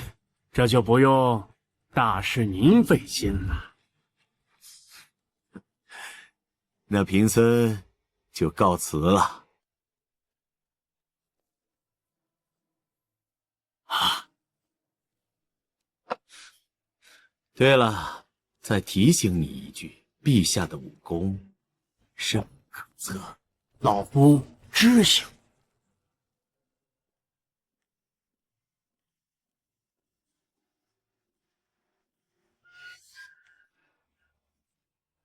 见过向大宗师。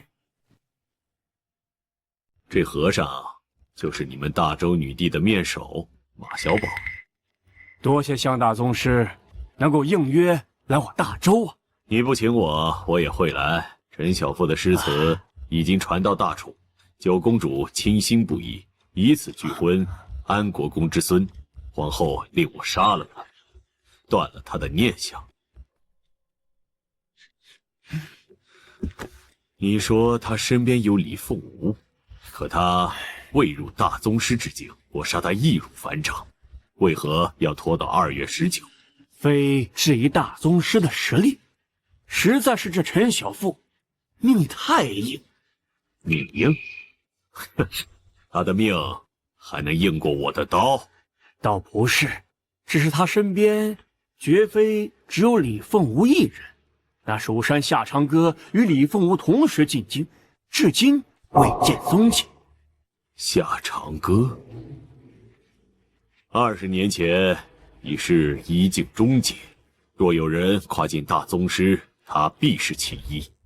但我杀他只需一刀，李凤舞护不住他，夏长歌也来不及救他。向大宗师，这陈小妇背后可还有一个老鬼。他虽然被禁足棺材，但这地经遍布他的眼线。你离开楚宫时，老鬼便已知晓；你踏入大周时，他便已布下暗哨。说不定此刻他已告知陈小妇，你已经错失了杀他的最佳时机。老鬼也护着他。老鬼深知大限将至，想为手下找个庇护，不知为何选中了陈小妇。这陈小妇如此嚣张，老鬼便是他的底气。老鬼竟如此厉害？不厉害，陛下何必忌惮他呢？那你们女帝为何不杀他？陛下肯定自有深意。那如今我该当如何？等2月19。老鬼对我的行踪了如指掌，法事之上何来忌讳？老鬼他不会怀疑陈小妇在陛下身边的安全，甚至连大宗师都不行。那我何来忌讳？那就只有先委屈一下向大宗师，先去嘉福寺办2个月的和尚。你能逃过老鬼的眼睛？我不能，但有人可以。谁？自然是最了解老鬼的人。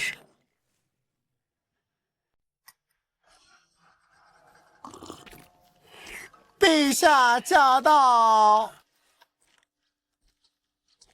老奴参见陛下。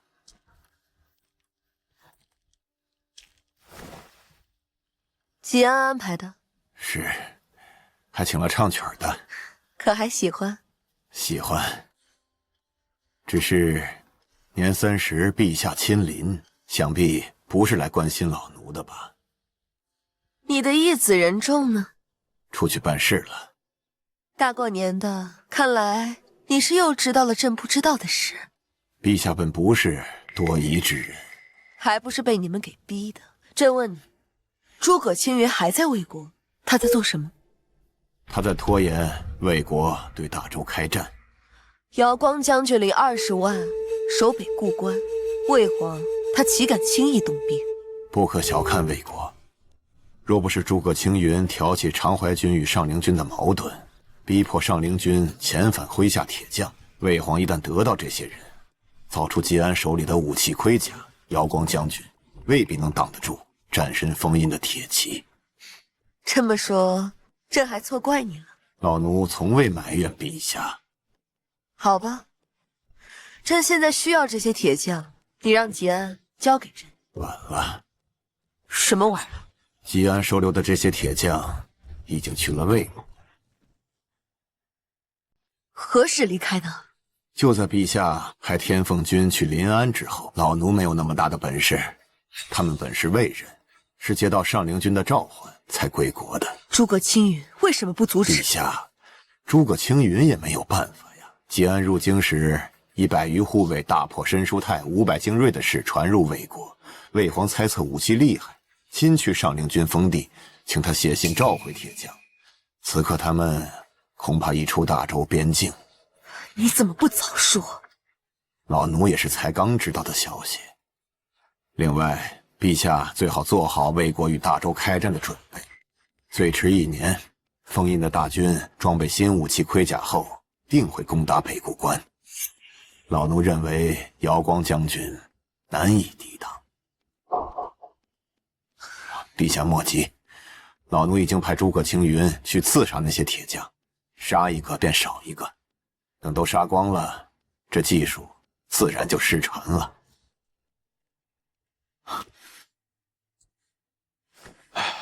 奶奶还说什么？老夫人让转告少爷，铁匠已护送去凉州妥善安置，无需担心。这信中说吉庆关押了大批商人，临安是什么状况？临安商人暂无事，但都人心惶惶。少爷能否劝劝陛下？现在啊，谁都劝不住他。陛下之所以不让我动潘伯父，就是因为这个潘成林在不断的为了赚钱。休幕前，潘成林从吉庆带回来了8000万两银子，这个就相当于咱们大周1年半的税收。陛下巴不得他下手更狠一点。这样，阿来，你呢去告诉奶奶，让那些为难民捐过银两的商人去花溪别院堵一堵。好。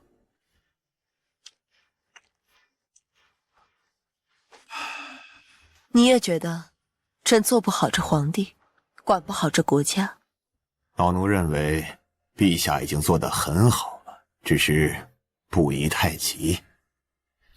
你想说什么？陛下放任潘成林在吉庆对商人的所作所为，老奴认为对大周百害无一利。你是在给谁当说客？老奴不敢。既然陛下不愿意听，老奴从此不再多言。有朕在一日，大周便安稳一日。如此说来，陛下是想毁约，不打算将江山还给陈氏了。陛下是想等三皇子长大。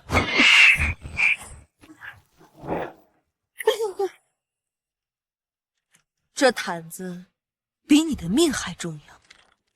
是啊，吉安送的，比老奴的命还重要。老鬼，你居然敢误解朕！你认为朕会把江山传位给三皇子？当年先帝下旨让朕去陪葬，朕不想死，跑到内务司跪在你门口。朕答应过你，若将来我为帝，最终必定会把江山归还给陈氏。可现在，朕不得不为老三考虑。若朕不再是大周女帝，老三必死。若让吉安保护三皇子呢？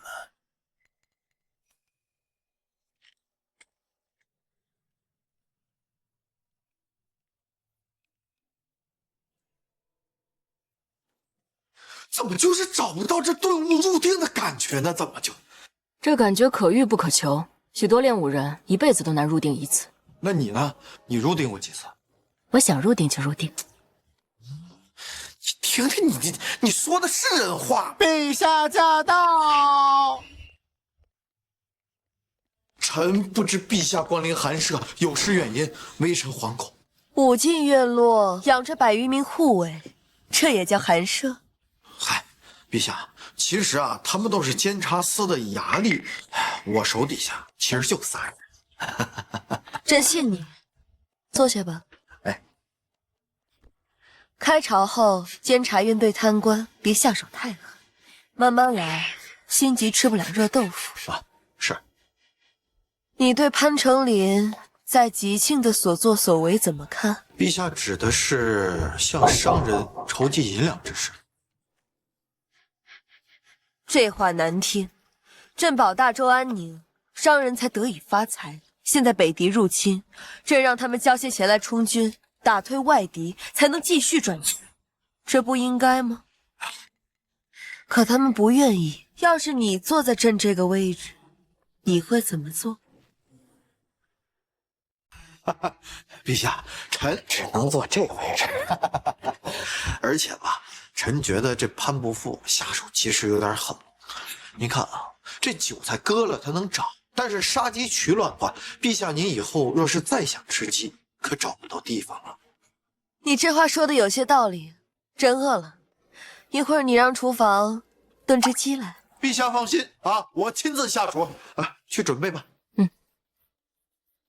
吉安，你去过吉庆吗？陛下，臣本无大志啊，本来啊这辈子就打算窝在临安了，但是陛下赐名小父字吉安，那我肯定得遵旨求个父子不是？朕就喜欢你这张嘴儿，朕的儿子们怎么就没有一个像你这般讨喜的？陛下，实不相瞒，臣与庆王或多或少有些交集，臣觉得他算个妙人。那你觉得朕的儿子里，定王和庆王，谁更适合做储君呢？臣身份低微，闻言惶恐。况且臣只与庆王有所交集，定王与您的三子，臣并未见过，妄自评判，有失偏颇。瞧把你给吓的，坐下吧。朕不怪你，三皇子陈坤年10岁，性格顽劣，而你有大儒之才。陛下，臣觉得10岁贪玩乃是天性，算不得顽劣。况且有国子监的大儒相授，他一定可以收心向学。7岁看大，10岁看老，三皇子性格顽劣，再不管教就废了。今天不是商量，三皇子交由你辅导，明天萧公公就把他送到你这里来，学不成不准回宫。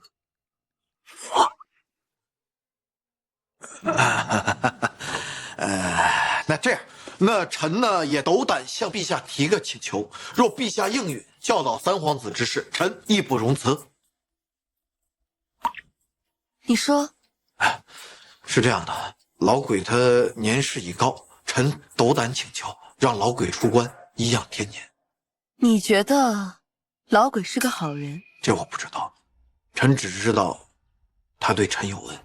朕与他相识30年，你仅凭表象就要护他，也罢，你要接他住哪儿？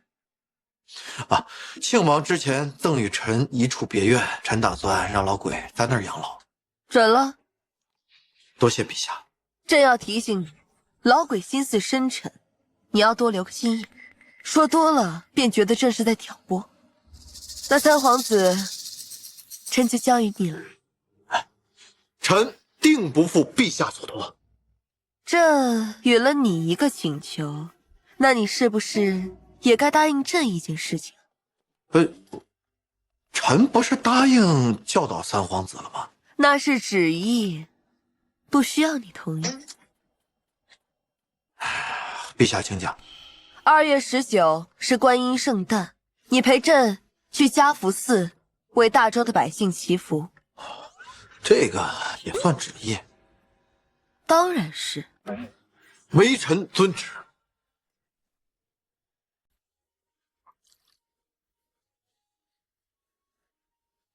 陛下，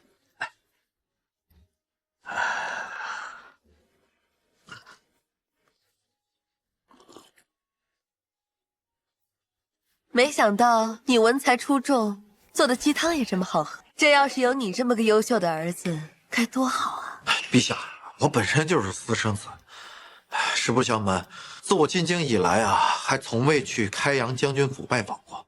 其实呢，我是打算打探我母亲的消息，但不知道为什么，老鬼跟我奶奶谈及此事都讳莫如深。陛下，您认识我母亲吗？认识，你以后便会知晓。那为什么现在不能告知？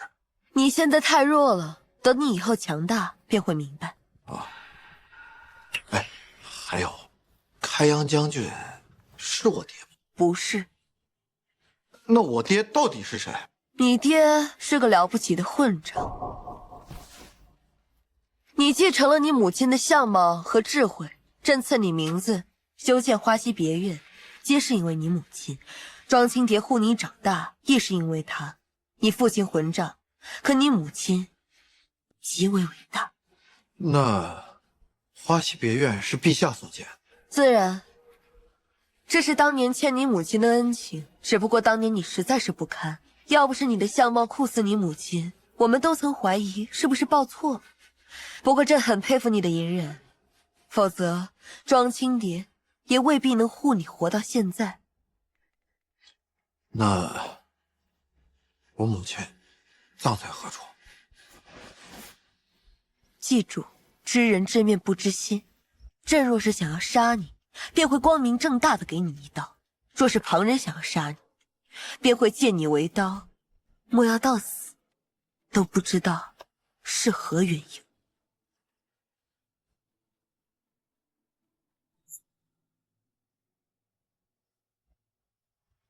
小臣大人，这位便是三皇子殿下。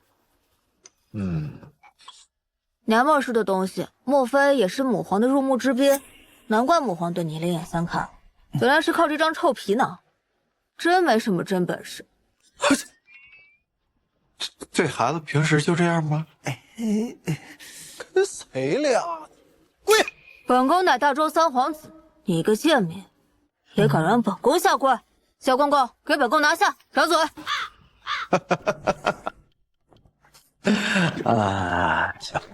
小公公，情况呢我都了解了，回避一下吧。那咱家先告退了。小公公，这老奴才就任由这贱民欺负本宫！过来吧你！站住！错了没有？留着你杀了我！哎呦我去！咦我去！小公公，救命啊！小公公，这些人我不想死！错了没有？错，陈医生，我错了，小公公救我！那你不是错了，你只是怕了。先生，我错了，小公公救我！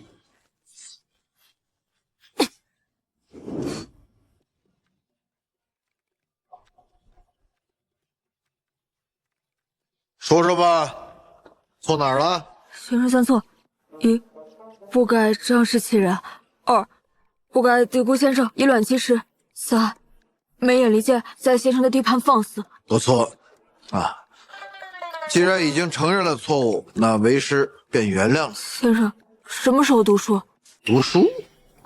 读什么书啊？母皇叫我过来，不是请先生教我读书的吗？你母皇只是让我过来教你做人，没说读书啊。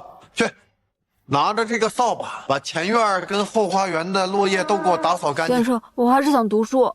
读个屁书啊！想要读书，先学做人。记住了，你的这个三皇子的身份千万别暴露了啊！从今往后你也别叫陈坤了，就叫陈三儿。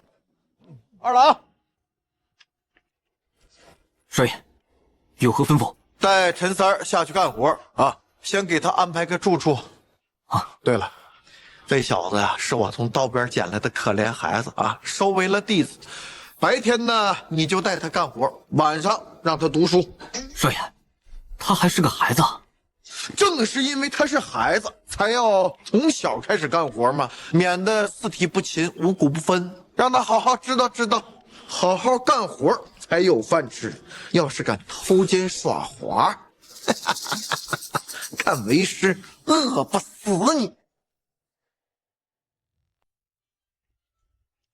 没想到你真的会来，快进去，我父亲等你许久了。爹，吉安来了。见过伯父。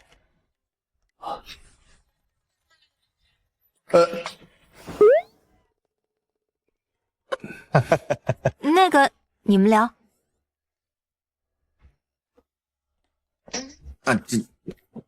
别误会啊，就是一点心意。来坐。这申叔泰也真倒霉，500铁骑竟被你数百护卫击溃，你是怎么做到的？可否为我解惑？伯父，我说这是巧合，您信吗？哦，莫非那一战还有隐情？不是我不愿意说，而是说了呀，恐怕您不愿意相信。前一阵我不是得到了一批魏国铁匠吗？我护卫的武器和铠甲就是他们打造的。你的意思是，你护卫的装备比申叔泰的铁骑还好？确实如此。啊，季安，既然匠人有这般技术，可否献出他们？晚了，伯父。前一阵魏国的上令军已经派人把他们接走了。你糊涂啊！若魏国造出这般装备，对大周动兵，大周如何抵抗？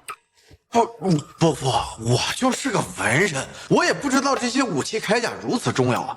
不过他们留下了他们在魏国的地址，若是大周想要的话，可以派人前去采买。杰安，你若真能买回来，我梁栋欠你一个天大的人情。伯父放心，这武器铠甲之事包在我身上。不过这采买需要花费巨大，如今国库空虚，恐怕陛下那边……哎，我听说潘成林从吉庆运回来了数千万两银子入库，若是能说动陛下的话，我觉得此事问题不大。此事体大，我这就去联络众人，务必劝陛下拨银购买。好，杰安，那我就不留你了。那我就静候伯父的好消息。告辞。告辞。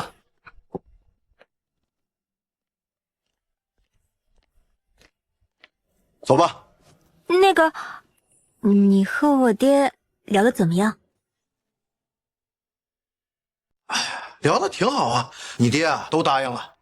这么快，我爹就同意了？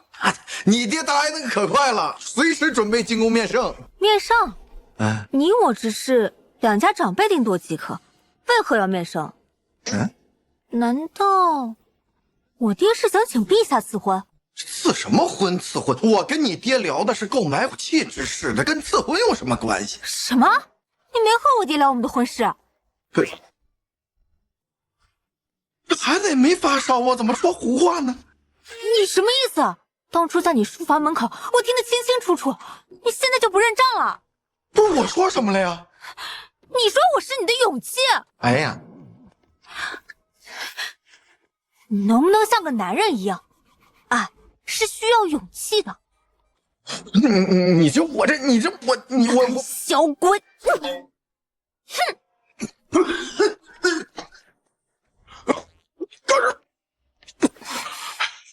这娘们虎是吧？我有洁癖。二郎，少爷，有何吩咐？哎，陈三呢？回少爷，老三正在老实劈柴呢。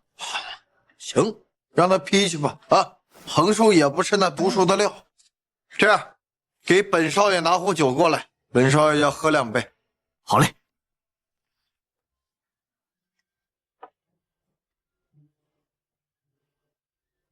别站着了，来，一块儿喝2杯。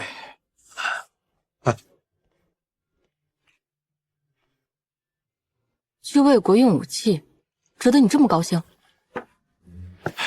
这高兴的呀，是终于能为咱们大周做一件事情。当然也有烦心的事儿，咱先不说这个。看你这来了1个多月，滴酒不沾的，不会是个娘们儿吧？谁说的？那来啊，干一个！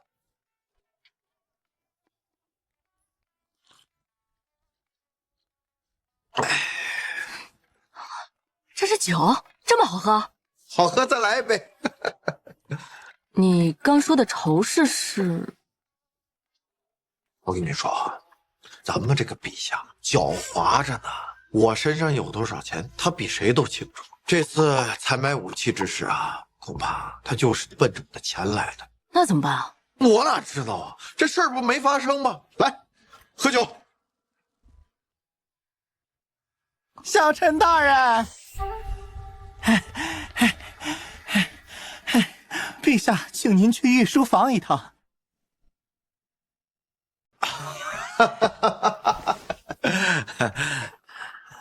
萧公公，没别的意思啊，就是意思。陛下那边，哎呦，小陈大人，为国弄武器这事儿难度极大，陛下既想要武器，又不想出银子，您心里有个准备。无妨无妨。谁让我陈小夫忠君爱国呢？只要陛下他不太过分啊，我们当臣子的一定尽心尽力。那走吧。真没想到高手兄弟武功厉害啊，这酒量这么差呢。算了，你呢留这儿歇息吧，我让阿来陪我去。走吧。陛下若能拨银买回这些武器盔甲，臣以为或许……朕倒觉得无关银子，关键是如何将武器盔甲运出魏国。陛下，若老鬼出手，朕宁可不要这些武器，也不要让老鬼插手。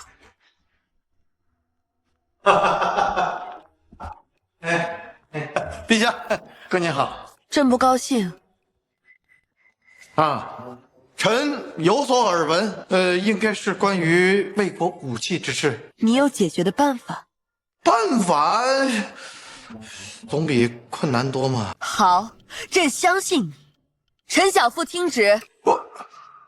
监察院御史陈小富是朕最信任的肱骨之臣，有大儒之才、贤良之德、治世之能。朕现在赐你大州蓟县开国子，赏继承南门外庄园一栋为爵府，封地50里，10亿500户。你可是开国以来首位子爵，朕对你寄予厚望。朕现在需要神器5万套，今年年底之前，朕要见到实物。朕知道此事艰难，但是朕相信你的智慧，定能克服万难。陛下，你信我信的是不是有点太早了？不是，再说这园子那是人庆王送给我的，你不能当做……臣领旨谢恩。只不过吧，有何不妥？这5万套兵器装备，那需要1500万两银子呀！银子朕是没有，但是武器朕必须要。子爵爵位千金难买，朕还打算封小薇为长乐公主。你现在给朕提银子，是不是有点不讲道理？哎呀，行，陛下放心啊，臣就算是砸锅卖铁，也替陛下把这1500万两银子给您凑齐了。只不过陛下，这贿赂上林君的钱，臣实在是没有了呀。上林君人也豪爽，恐怕难以收买。此一时非彼一时，他遭到这个常怀君的打压，银子被没收了，此时正是需要钱的时候，而且他心里边肯定想杀了这个常怀君，此举形同叛国。如果没有足够的利益，他肯定不会松口啊。需要多少？3000万两。4、6分。这钱也得我出。不对，是3、7分。你7，朕3。你不能出银子的时候我拿大头啊，陛下，你这……朕可不喜欢讨价还价。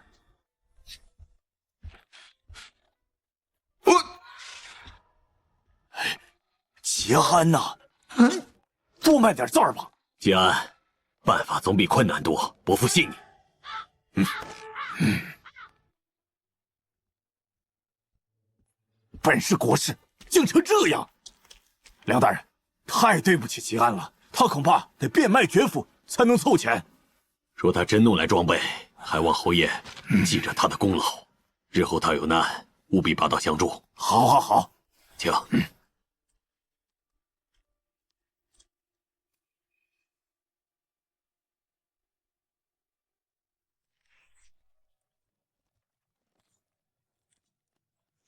站在女帝的角度，她是想让我花3000万两买魏国武器，把我查贪官分得的银子全部清空。我手里没了钱，就只能任她摆布。可她不知道。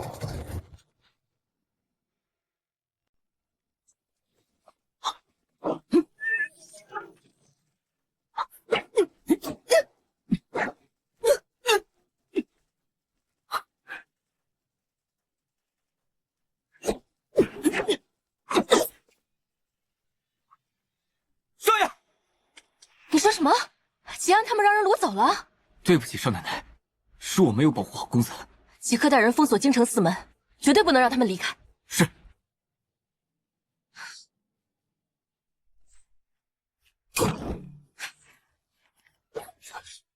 你是谁？吉安护卫李凤舞。蜀山小施主李凤舞，你要干什么？吉安归途遇害，下落不明。你若是害他，我若找不到他，或者他遇害，我必杀你。来人！将军，调集禁卫军，立刻封锁四方城门，不准一人出城。备马，我要入宫面见女皇。是。萧炎，老奴在。速去传凤玄侯来见朕。遵旨。梁爱子，你觉得会不会是潘不负？臣不敢妄加猜测。朕要是查出来是他，必定剥了他的皮。老鬼知道此事了吗？动静这么大，想必他已知晓。希望他的人能赶快找到吉安。来人！是。传潘不负来见朕。是。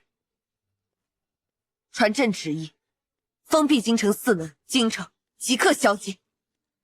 是。你说什么？祖父，陈小夫那厮被劫持了，说不定已经死了。现在全京城都在搜捕他，他死了才好呢。要不是他，祖父你也不……你个蠢货！你个蠢货！他若是遇害，陛下第一个怀疑的是我。我会被一直猜忌。究竟是哪个不长眼啊？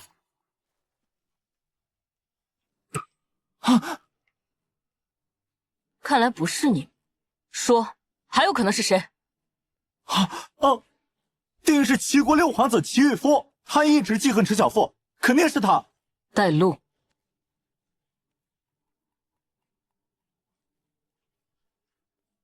到底是谁干的？人楼、人鸾、人羽三人在哪儿？人楼在奈何桥畔，人鸾在九岩塔上，人羽，他本该在天上人间。本该？你的意思是他失踪了？还要知错？你这话什么意思？他说看上一个心上人，想让姑娘回趟家，害我便杀得准了，请义父责罚，莫要迁怒于他。老夫多年未动怒，牙都快掉光了。立下的规矩在你们眼里就是屁。人酒擅自去集请，人石本该在凤溪死为僧，2年前就还俗去了魏国。你们翅膀硬了，很好。你是大哥，起来吧。义父，我等12人对您忠心未变，只是弟弟妹妹们这些年倦了。如今内务司也安如此，您何苦硬撑？不如就此放手。他们想带您去一个山清水秀之地，让您安度晚年。吉安会给我养老，现在给你最后一个任务，请义父吩咐。命提京所有小鬼找吉安，找到了，他们想要自由，从此便自由；若是找不到，或吉安死了，内务司便没必要存在。鬼影会送所有的鬼，包括你们12人，上路。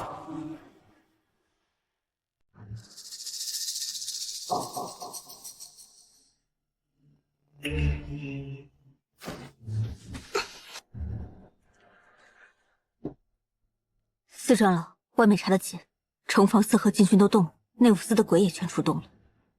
这累赘不如一刀杀了，免得官府他们掘地3尺找到我们。学不到，咱们在地下溜之。教主想要活的，只能等到风声过了以后，再带他出去。属下不懂，为什么要留着口官的性命？哼，教主自有深意。周妹为了他动用了禁军，可见他在其心中的分量。老夫猜，教主是想让他当军师。这个臭小子一肚子坏水，正合适。老教主去世后，黑莲教内外不稳，教主又心善。哎，行了，不说这些了，他也快醒了。一会儿啊，你给他拿点吃的来啊。这个官饿死他得了。不过，他这么好看的皮囊，不知道骗了多少姑娘。男女好看都是祸事，教主就是个美女，却被那红花会的叶少主给看上了吧？那小子，他就是癞蛤蟆想吃天鹅肉。行了。喂，我饿了。你就不害怕？不先问问这是哪儿吗？我问你们这是什么地方，你就会告诉我吗？会啊，这里就是密室。你这不废话吗？既然你们不杀我，要么图我才华，要么图钱。这才华呀，在我脑子里边，你们又带不走，所以自然是图钱了。喂，看二位的装扮和吃的东西，你们应该很缺银子吧？你们把我放了，我陈小富不缺钱，可以给你们。四长老，别上他的当。哎，无妨。哼，不就是放你一马，老夫就能做主。就是不知道小陈大人的命值多少银子。你别光说呀，先把我放了，然后咱们坐起来，点两道菜，烫壶酒，慢慢聊。菜是没有了，待会儿我让关关给你拿点馍馍来。二位，你们这个地方不是特意为我准备的吧？精心准备布局伏击我，是谁向你们透露我的消息？应该不会是潘伯父，他没那么蠢。到底是谁？行了行了，别猜了啊，你是猜不到的。这个官，废话怎么这么多？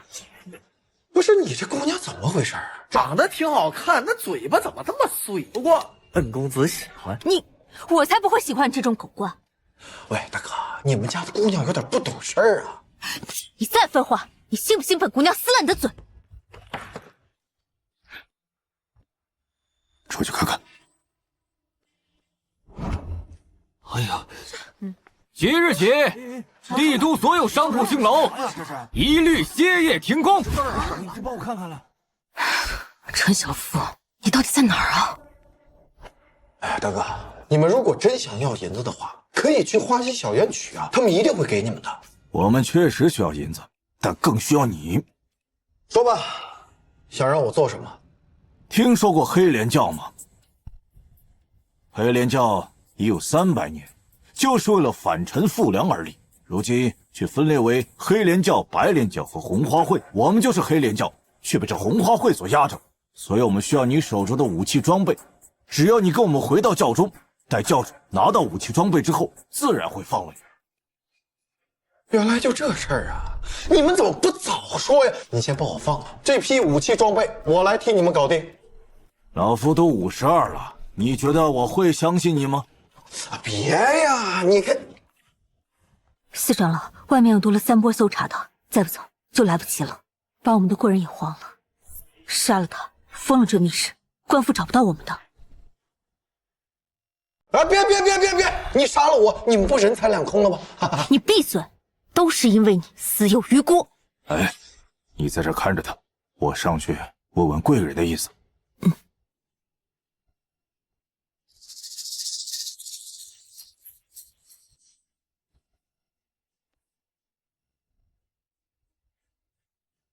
关关姑娘，看这个情形呢，你们是不打算放过我了。我家中还有一个未过门的妻子在等我回去，能不能让我在临死之前再给她写首诗，留个念想？不是你看，我都是一个要死的人了，这点要求不过分吧？你人美心善，一定会答应我的啊！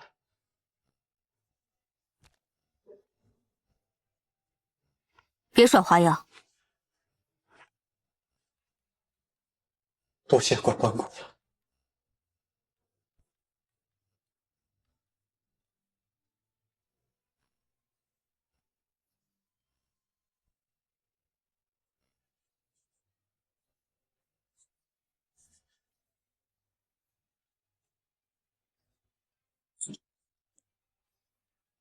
有劳关关姑娘。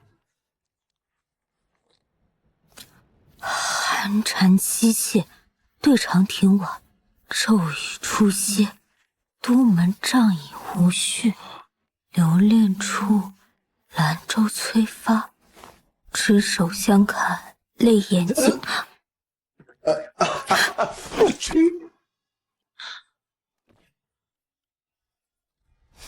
老夫没想到陛下对陈小妇如此重视，这不合常理。按理说，他该巴不得他死才对了。他可是陛下的监察御史，是他的刀，怎么可能会让他死呢？与本事无关，只关乎他的身份。看来陛下没被老鬼骗，他早已知晓了真相。那陈小妇究竟是什么来头？他是长乐皇帝和魏皇后的儿子。什么？他本是陈朝太子？正是啊，老夫本以为陛下会斩草除根，稳固大周江山，容不得他活着。老鬼应该也清楚这一点，毕竟长乐皇帝驾崩，魏皇后之死，都与他脱不了干系。要是陈小妇知晓事情真相，怕是放不过他。老鬼应该盼着他死才对呀。可如今陛下和老鬼都疯了似的找他呀，这说明陛下势必要得到他手中的盔甲和武器。看来是老夫失策了。如今局势愈发的复杂，夜长梦多，杀了他。好。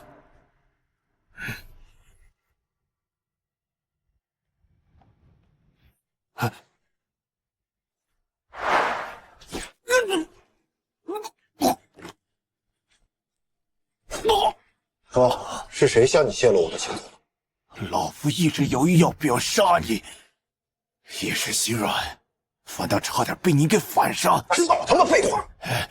老夫若是不上去，很快会有人进来，你根本不是他们的对手。若是想出去，就得靠我。了解。出去后，帮黑脸教一把。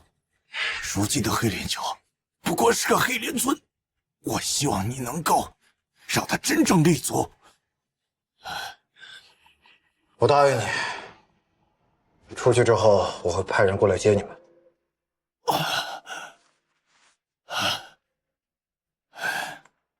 拿着它，教宗旨不会对你动手。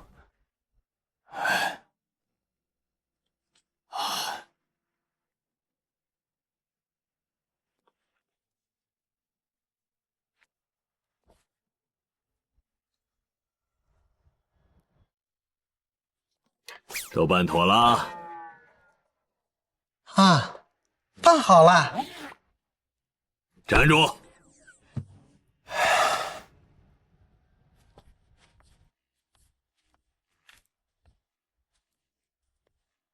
你竟然没事？四长老把令牌也给了你。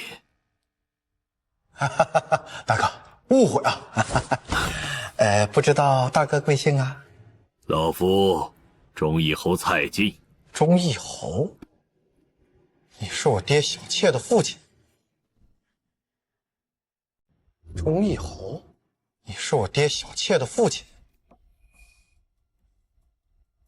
所以是你设局杀了我？没错，是老夫设的局，但是初衷并没想杀你。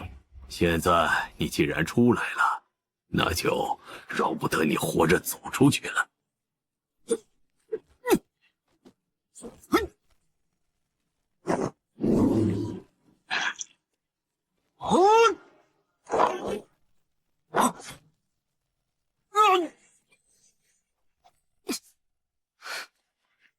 陈小夫，你怎么样了？我没事啊。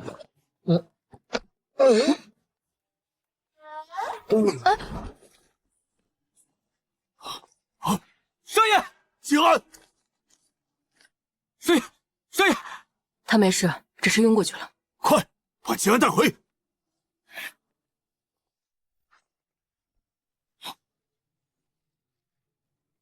这是一镜中极的贵妇，是谁有如此实力？岂不悄无声息杀死一位一境高手？找到了。回陛下，找到了，他被棍夫重伤，但他一说性命无碍。是忠义侯和棍夫干的。京兆府已将忠义侯的所有下人带去审问，相信很快就有结果。你觉得蔡进为什么会这么做？或许是因为吉安现在的地位在开阳将军府之上，那位大夫人过去想来对吉安做了不少龌龊事，蔡进担心吉安会报复他的女儿和外孙，所以提前下手。你知道是谁击杀了棍夫吗？陛下，臣原本以为是您。朕根本就没有出宫。能将棍夫轻易击杀者，非大宗师莫属。难道是咱大周兰陵萧氏那位浪子萧长流回来了？朕知道了，你先下去吧。要是吉安有任何消息，速速过来告诉朕。是。内场可有萧长流入京的消息？回陛下，没有。陪朕去趟内务司。是。蔡进怎会做出这种事？陈小妇，你还真是命大呀！老夫倒要看看你能否活过2月19。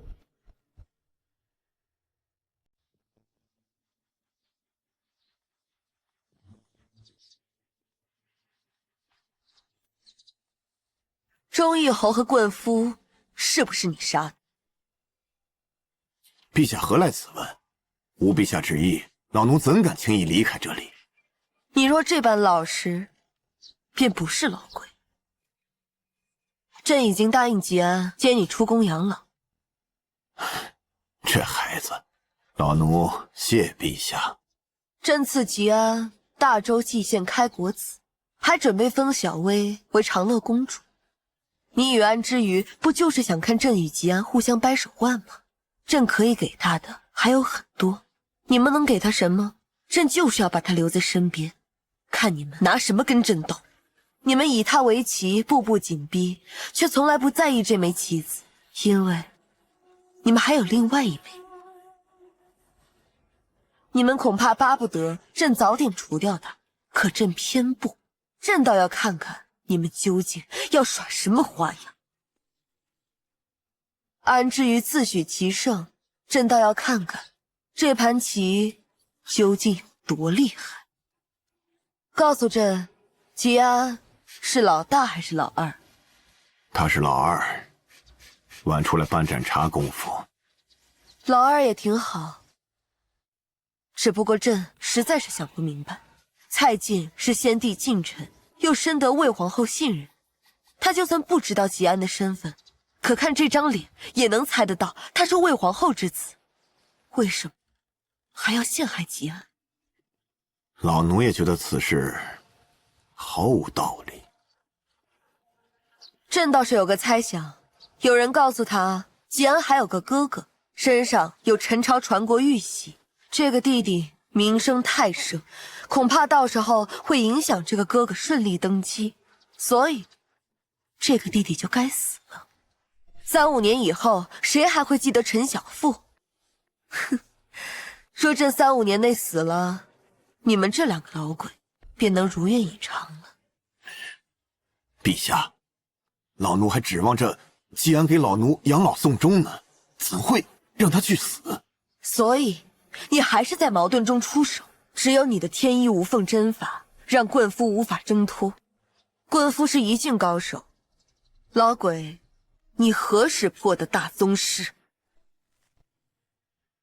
今日朝会，朕有3件事宣布：其一，罢免蔡进之子蔡让城防司司正一职，贬为平民；其二，任命刑部司门司长顾典范为刑部尚书，即刻上任，重建刑部。臣谢陛下隆恩。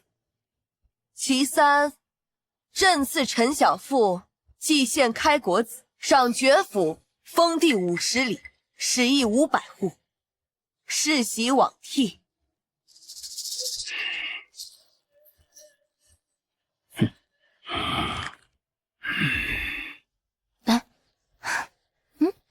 小薇，这些日子辛苦你了，你不用特意照顾我，我快好了都。我不累，我呀，就是想你好好的。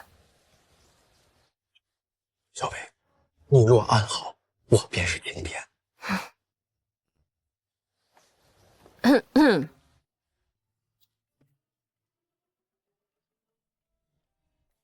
黑莲教那2人已经按你的吩咐关入内院，那老头失血过多，恐怕活不了了。那女孩被你打后脑子出了问题，胡言乱语的，看着不太正常。哎呀，早知道下手轻点好了。这不能怪你啊，是他们先帮你的。哈哈哈哈！吉安，你真是福大命大呀！你说你要是没了，这天下得多寂寞呢。啊，原来是庆王殿下，有失远迎啊。生分了，你我可是哥们儿。只可惜啊，这元宵诗会你没去，那是多少姑娘黯然神伤啊！尤其是诗诗姑娘，你给她写的那首阿莲，我断定今年花魁定她莫属。人家可托我给你带几句话。病啊你呀！啊，我跟他素不相识，他跟我托什么话？庆王啊，咱来都来了，就好好说说。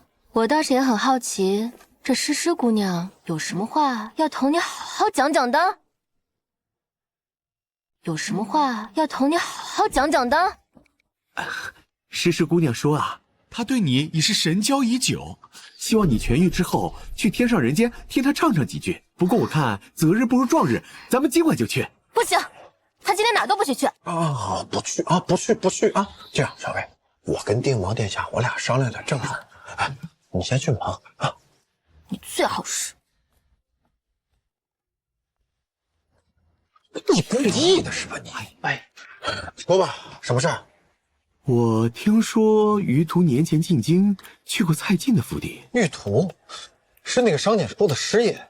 哈哈，他可不是什么普通的师爷，他是我皇兄定王的首席幕僚，是前朝太傅安之瑜的得意门生。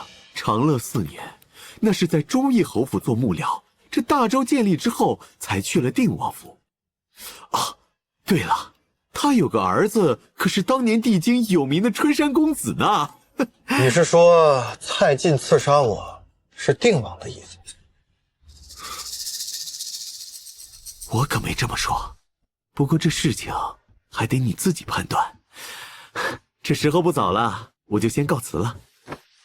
不用送。公子，外面有个叫于途的人求见，见不见？这么巧？见。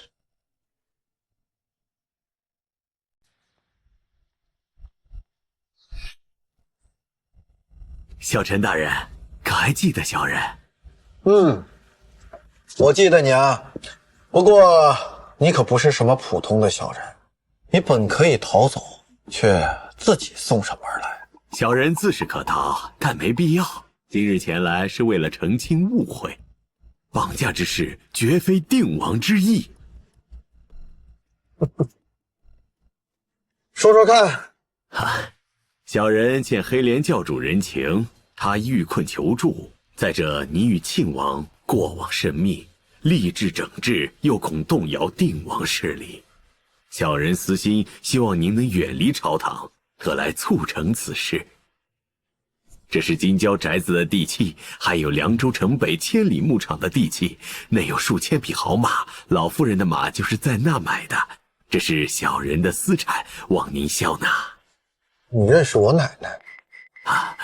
大人，小人在吉庆时便与老夫人相识，她也知道这马场是我的。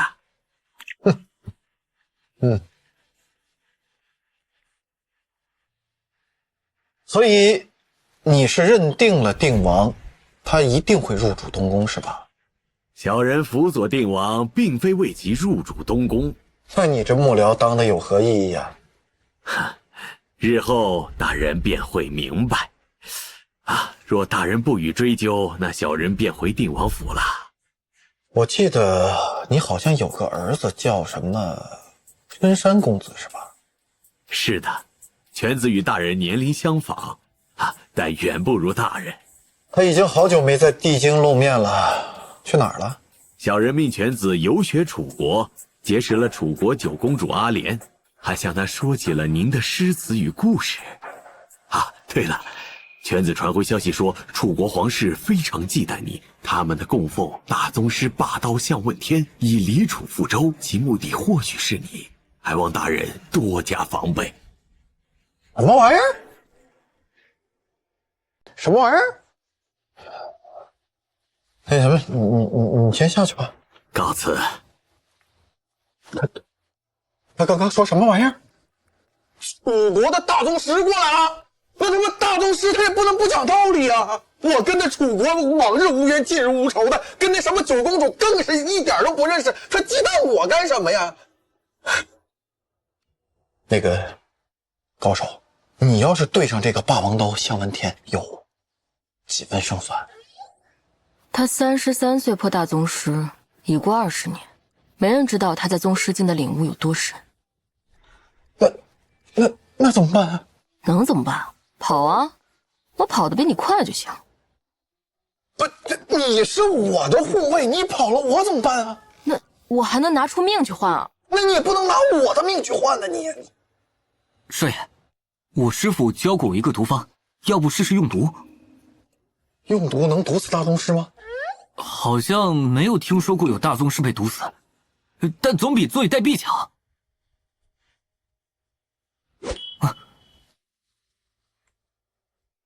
师父给他命名红颜。红颜？这玩意儿咋用啊？涂在敌人鼻孔下，让他吸入，3吸就能放倒。所以红颜的意思是，我得先跟人向问天初逢知己呗。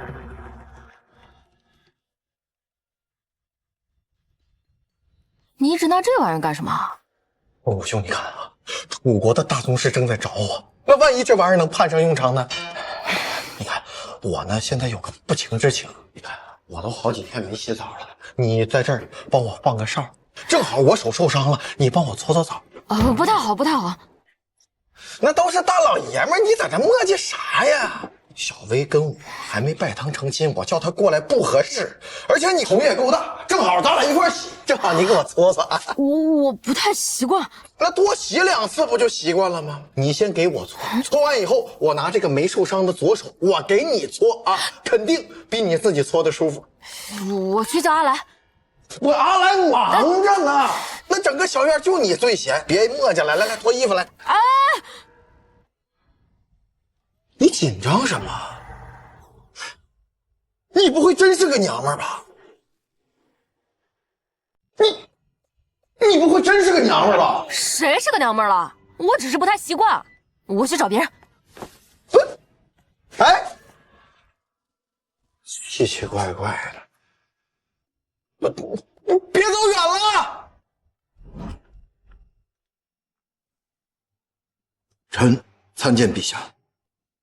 陈小富，你鼓动群臣上书反对潘成林江南行事，意欲何为？陛下，臣觉得您有点昏聩了，如果继续如此，恐怕民不聊生。昏聩？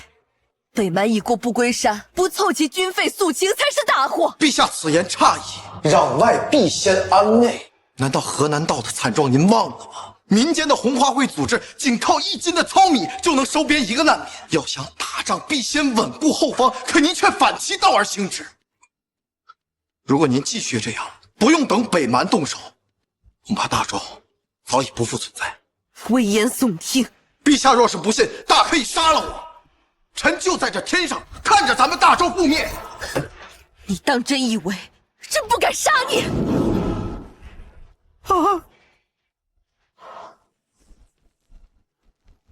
朕自凤云九霄功法大成后，便受天凤反噬，欲望无止，必受欲火焚身而死。唯一的自救便是以龙御旨，吉安修的竟是大为天龙神功。陛下大可以动手，臣已经是死过2次的人了，何惧再死1次？这破败的国家，臣本想着是修补还是……罢了，道不同不相为谋。要不然你现在杀了我，要不让臣辞官不干。小夫妻案，我他妈真是瞎了眼。皇帝不起来进去。站住！你必须给朕说清楚，该如何安内。你先下去吧，今日朕不见任何人。是。你比你的父亲胆子更大，朕很喜欢。我父亲到底是谁？这么多年都没有人敢对朕这么说话，朕很喜欢。陛下，我们在说正事。正事一会儿再说。吉安，以后这天下你帮朕一起操心如何？陛下何意？你说什么朕都依你。你想杀潘伯父全家，朕就下旨诛他9族。陛下，吉安，自江南归来，后宫面首我再未相见，你可懂我的意思吗？难道朕不好看吗？不是，这皇位我也不想做，你要是喜欢，朕送给你。陛下，你别开这种玩笑。你临安初见，你身上有种东西让朕魂牵梦萦。这里说话不方便，朕在凤阁等你。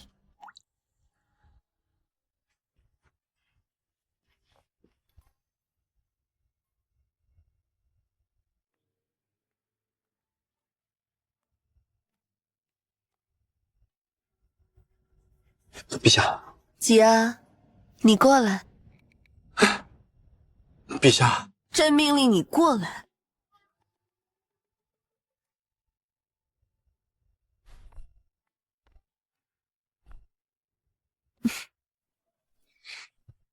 你看，朕美吗？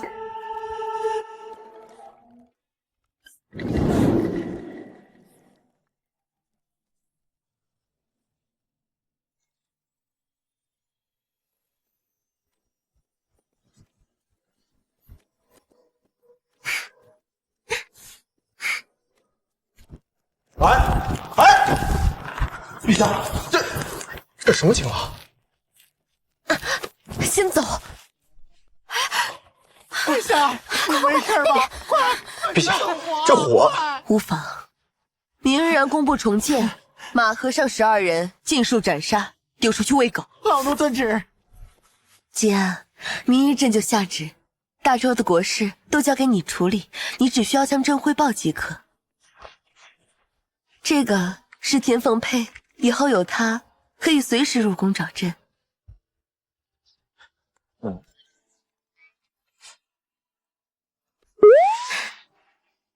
陛下，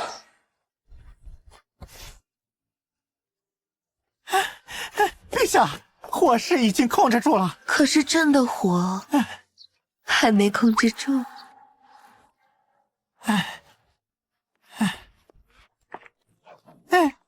这吉安，你受伤了？冻伤。小公公，陛下这是本性流露了。陛下这些年也挺难的，要不你就从了吧。他好，你也好。少年不知阿姨好，错把少女当成宝。可是现在的我，怎么做不到啊！老头，伤好了？差不多了。那就好。2月19，你随陛下去嘉福寺，有凤宣侯御林军内场高手，不会出事。人众的人会先探路。这是寺庙附近地形图，如遇意外去标注处，人众的人会接应你。希望用不上吧。多谢。我这次来啊，是想让你帮我个忙，查一查楚国大宗师向问天的藏身之处。他来了地京，谁告诉你的？临安的一位故人。行，我会派人去查，有消息就通知你。好。对了，庆王送的子爵斧呢，我已经让人收拾出来了。等我从家父寺回来啊，接你过去养老。好。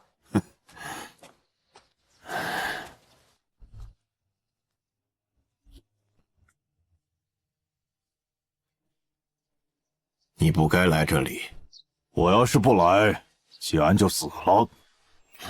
你不是希望他死吗？哼，还没有到他该死的时候。可你却杀了忠义侯。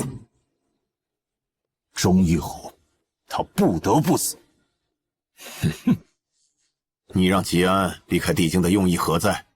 你带着他的哥哥，是不是觉得他的哥哥更适合那皇位呀？你可知，如今吉安的本事有多大？晚了。什么晚了？周妹的凤吟九霄魔功即将大成，按说正常他应该欲火焚身而亡，但是没有想到，吉安他竟然学会了大威天龙神功。你什么意思？你不是告诉过庄青蝶，凤吟九霄唯有大威天龙才可以镇压吗？事实本该是如此，但是经老夫查证，天凤与天龙结合，凤可涅槃，龙可飞天。你是说，周妹与吉安行房，她不仅不会焚身，还能挣到大宗师？对。那吉安呢？吉安必死。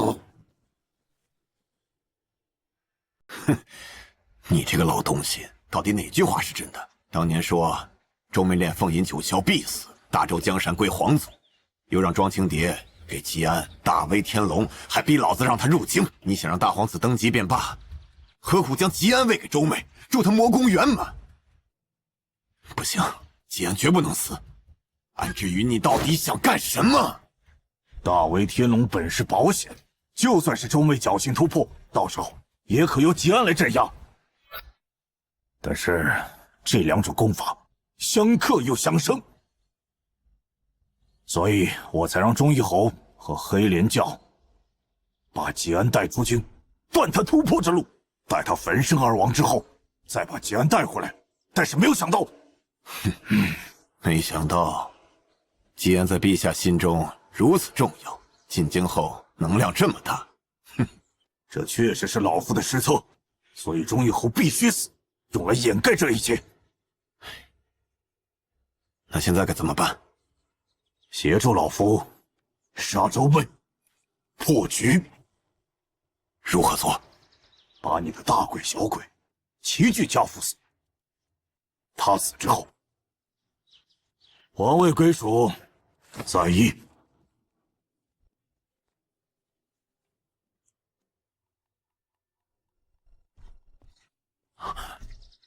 老奴参见陛下。朕问你，你可知凤吟九霄大成会要了朕的命？安之瑜刚来过，告知了老奴。这老匹夫在哪儿？已经离开，拦不住了。他破了大宗师，杀忠义侯和冠夫的就是他了。他是怎么遮掩的？他擅长易容，杀人后混迹在人群，无人察觉。你今日为何对朕这般坦诚？因为老奴不想吉安去死。朕也不想，可偏偏只有他修炼出了大威天龙的龙魂。可吉安还年轻，朕也不算老。即便陛下得龙魂，破大宗师，大周江山终究要还陈氏。吉安死了，禅让之位就只剩下他的大哥陈平安了。那是安之瑜亲手培养的人，陛下能得善终吗？就算陛下不为自己着想，那周氏一族能否安然存续？那若朕不禅让呢？安之瑜既已现身，就说明魏国已备好为魏皇后复仇。以大周当下境况，陛下认为能抵挡得住大魏进攻？这绝非危言耸听，最终仍是灭国下场。若陛下放弃大宗师之境，吉安无恙。他推行的那些新政，假以时日必见成效。陛下禅位于他，他是魏皇外甥，魏国便无攻周理由。无魏国相助，安之鱼翻不起浪。你想用朕一死换大周存续？老奴会对陛下感激不尽的。昊天，你陪朕去家福寺。你想让朕死，朕便亲眼让你看看，朕会不会选择这条路。老奴遵旨。朕明白了，安之瑜也在等朕的选择，一如长乐5年那般。陈平安在何处？老奴不知。你还不给朕说实话，朕便告诉你，陈平安死于那场大火，魏皇后唯一活下来的儿子只有陈小富。朕答应过魏皇后，要誓死保护这2个儿子。萧炎将吉安送给庄青蝶回宫以后，无意之间看到安之瑜把那把剑从陈平安的胸膛里拔出。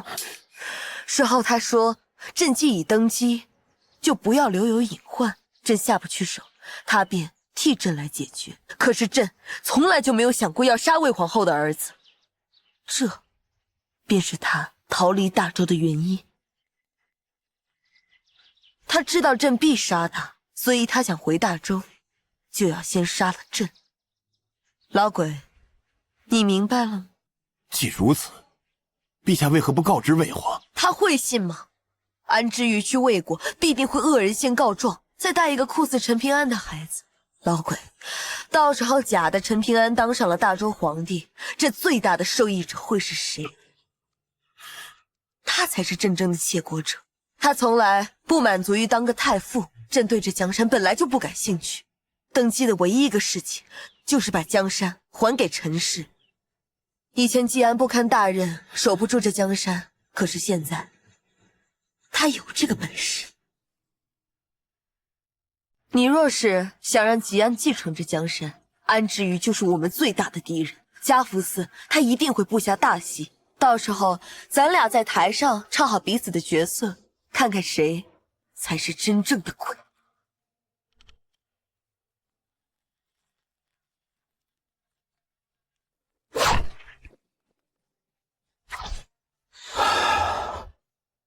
才4级了，高手，我啥时候才能飞啊？破了3境再说。是，人众求见。快快有请。见过小陈大人。任大人不必多礼，坐。任兄，这次前来所为何事？义父认为有些事该让小陈大人知道了，他让我来告知。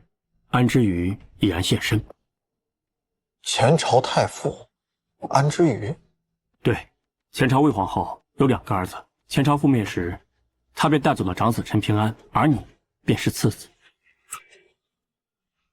你继承了你母亲的相貌和智慧，朕赐你名字修建花溪别院，皆是因为你母亲。庄青蝶护你长大，亦是因为她。你父亲混账，可你母亲极为伟大。原来一切是这样。钟义侯联合黑莲就要绑架你，这幕后主使便是安之瑜。他一心想扶持你的大哥登基，此次家福寺很有可能对你动手。义父，让你一定小心。你等会儿，我现在有点乱。一方面是陛下，一方面是老鬼，一方面是安之瑜。陛下是因为我母亲对我好，而老鬼对我好也多半是因为我母亲的原因。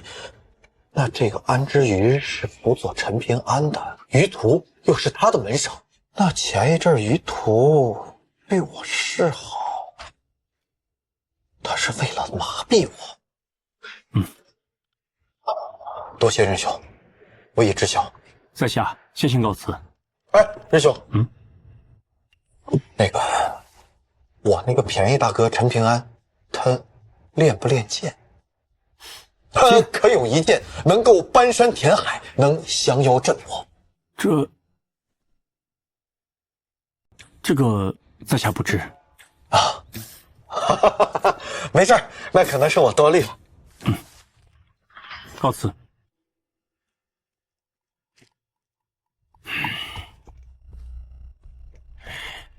安太傅，这是老夫能给你做的最后一件事。为了你的继业，老夫我受了多少屈辱！他本该死在忠义侯府，可你却救了他。难道你最后真的想让他登基？若真是这样，老夫现在就要伸手台撤兵，老夫辞官不干了，你们自便。哎呀，潘相素来沉稳，今日却如此激动，看来确实是受了不少委屈啊！啊，老夫今日前来，就是要跟你说清楚，陈小福他不是不能死，只不过还没有到他死的时候。他若是死了，陛下还会去加福寺吗？老鬼的鬼影还会出现吗？不要以为周妹的此次出行是那个什么马和尚说动的，他的此次出游其实是另有目的。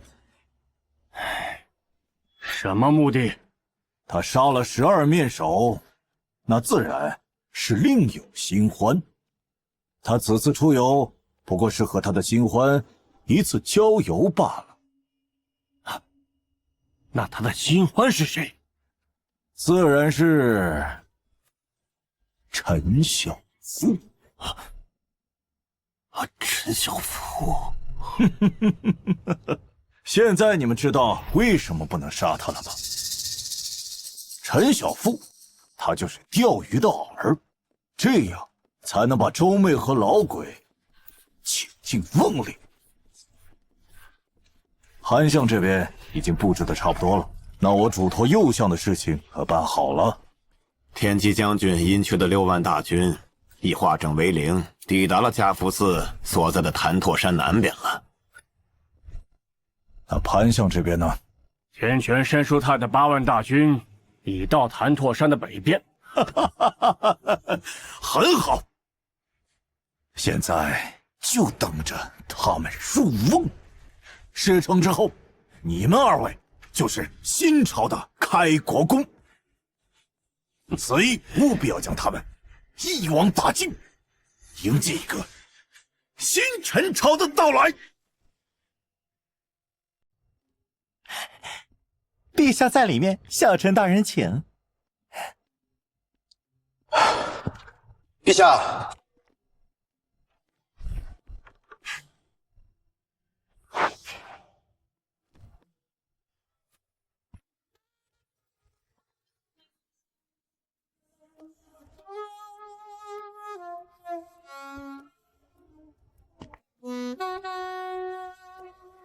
我美吗？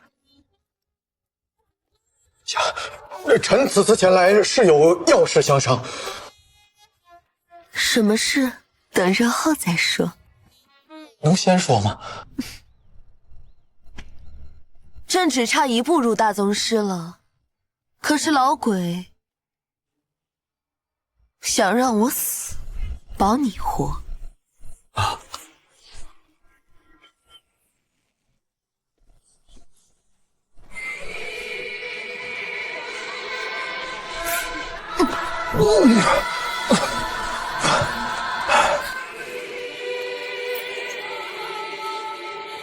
可是朕不想死。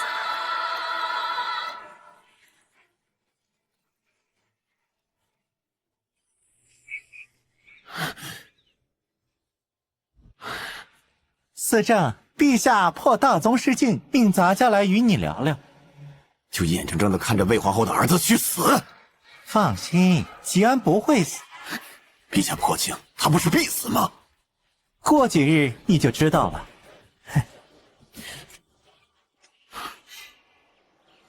哎呦，这什么呀？你看，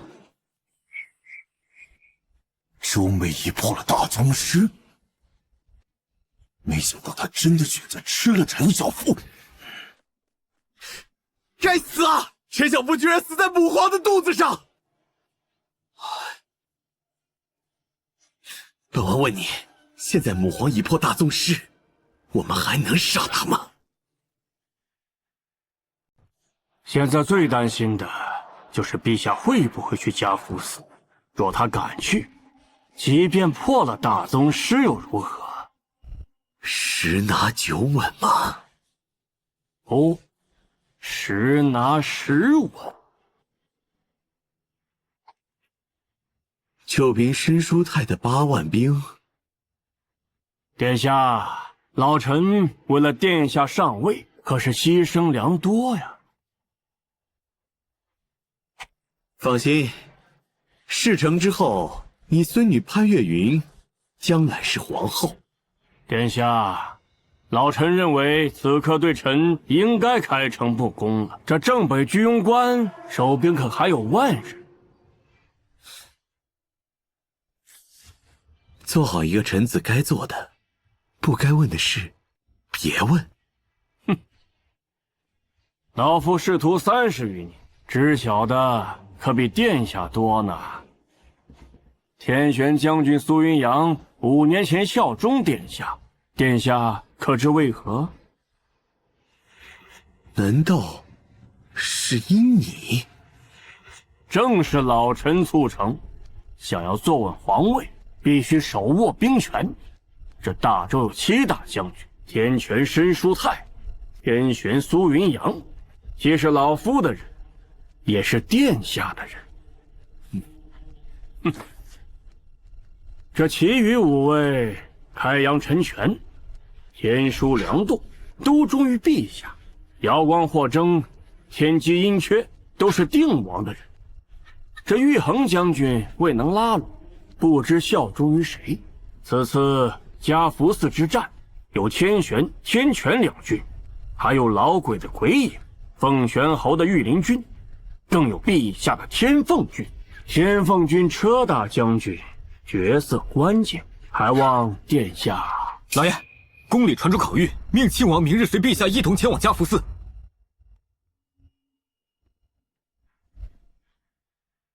师傅，这怎么留下你这个徒儿？少爷，少爷呀！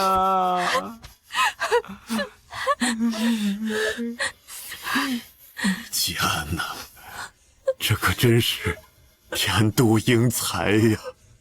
徐先生，莫太过悲哀，免得吉安九泉之下不安。我听说，吉安是为了大周书写治国方略，操劳而死，阴柔犹在，实在是令人扼腕呐。我与他曾有成见，如今以他为镜，失去这个对手，人生也是寂寞。既然若知二位心意，定会瞑目。请节哀，请节哀。正本清源的时候到了，走吧。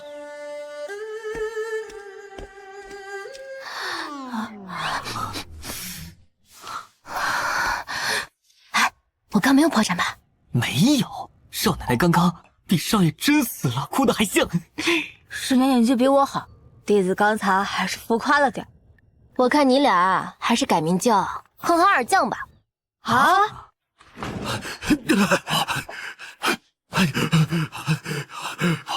马大师，陛下命萧炎处死我的12面首，我重伤透出，坐下必要记住，假的。什么假的？甄小福，他并没有死。马大师，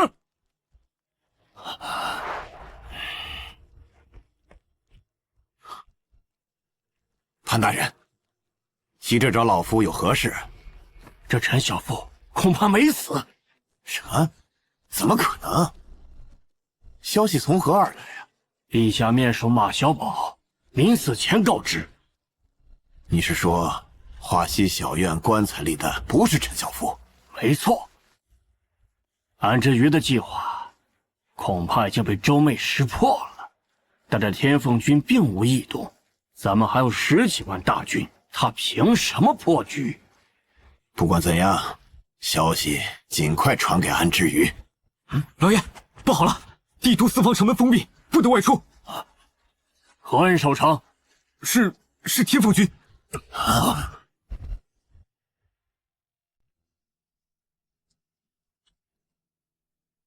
难道陛下早有预料，所以派了天凤军掌管京城，防止异动？帝京无关紧要，圣父在嘉福寺，如今陛下身边只有老鬼，我已让向问天在此埋伏，老鬼也会借机动手。陛下自从突破了大宗师之后，愈发的自信，明知是局还要硬闯。老夫现在唯一担心的是陈小富啊，他能在临安隐忍多年，以100名护卫胜申叔太的500铁骑，这才是最大的变数啊！他给100名护卫配备了精良盔甲，这数月他不会暗中打造了圈套，再将这数千名无敌护卫送往潭拓山，是否可以歼灭我们10几万大军？绝不可能，就是杀40万头猪，也得累死他们。现在箭在弦上，不得不发。你我困于京城，只有等潭拓山那边的消息，要么世代显赫，要么被株连九族。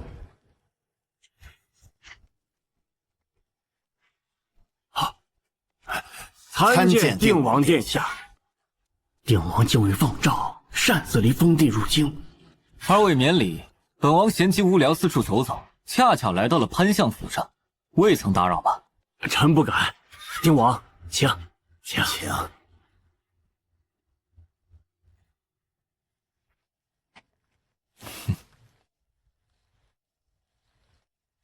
潘相这书房倒是挺雅致，依本王看，却还缺点东西。改明本王给潘相画一幅画，不知潘相喜欢怎样的？只要是殿下的墨笔，老臣都喜欢。既然如此，本王有一幅千里江山图，不知潘相意下如何？看来潘相不满意呀。那这样，本王给潘相画一幅黄泉不归图，如何？臣已经老了，离黄泉路不远了，无需殿下送图。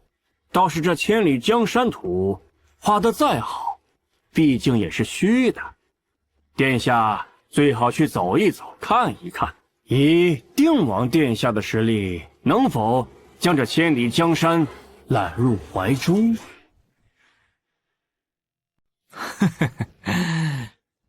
看来潘相是小看本王了。依本王看，如今这大周江山正是缺少血的洗礼，才显得暮气沉沉。本王既然赶来帝京，便是要亲笔以血为墨，重新描绘这千里江山。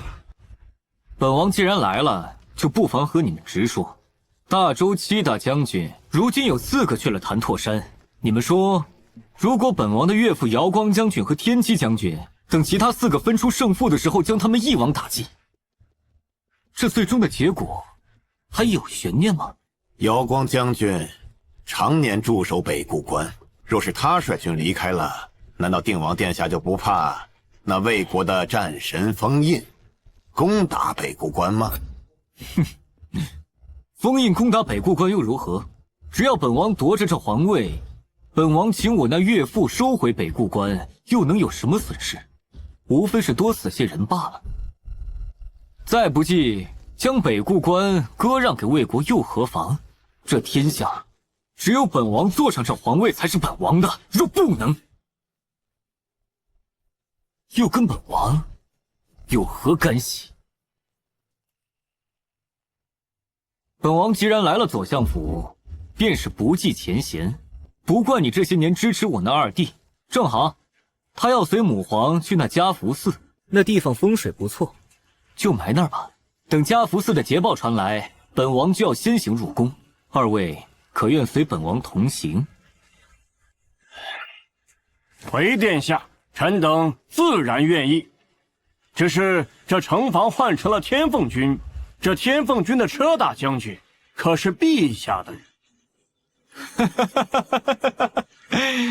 车大将军是我岳父的人啊，车子和正是在我岳父的帮助下，才一步步成为天凤将军，掌管天凤军。所以你们现在知道本王的底气所在了吧？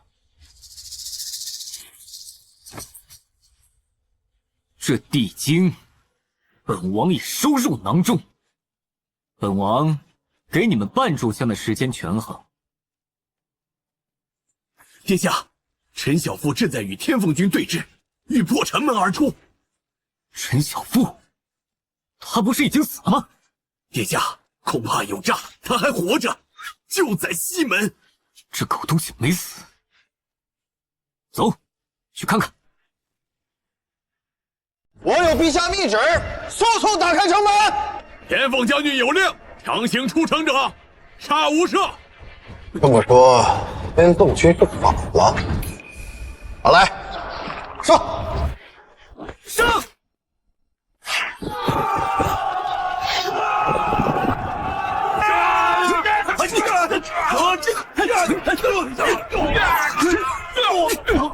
凤兄，找了那什么天凤将军。是。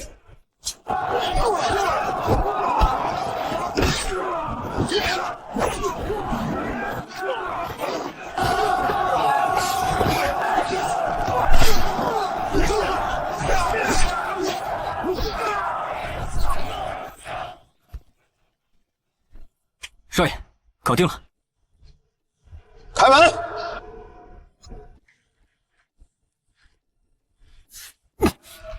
走。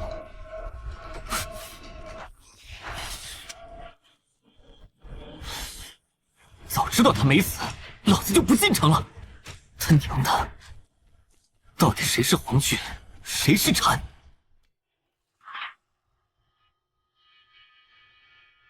陛下，吉安真的无恙？你既已不信朕，又何必多问？非是老奴不相信陛下，而是此事干系重大。你总以为朕眷恋着皇权，实则朕一定会把这江山交给吉安。朕护他都来不及，怎会让他死？陛下是如何做到让吉安不死的？安之瑜以为朕会抽他龙魂，实则另有他法，双修即可。吉安能得到朕的烈火凤髓洗髓，现在已经突破3境下界。老奴谢陛下。不必多谢，朕也收益颇多。陛下可破大宗师？未破，龙凤呈祥需要同时突破，朕愿意等他。那陛下为何还来此险境？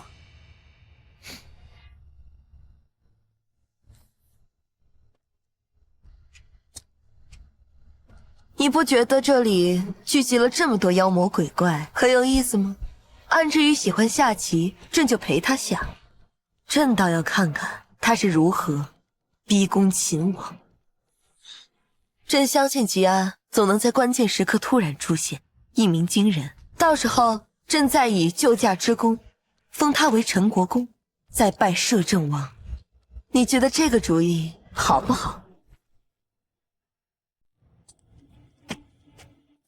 义父，启报。怎么了？陛下，天机将军殷缺率8万大军，瑶光将军霍正率13万大军，正向潭柘山而来。看来朕这个长子也是耐不住寂寞。陛下，是不是避一避？避什么避？有吉安在，他们翻不出什么浪来。本王本以为对陈小富足够重视，没想到还是低估了此人。本王敢说，即便是现在，你们依然太过轻视他。你们就没怀疑过，他打造武器盔甲的那些技术是从哪儿来的？老夫听闻，是魏国的匠人带来的。哼，这你也信？魏人真有这本事，上林军怎会输给常怀军？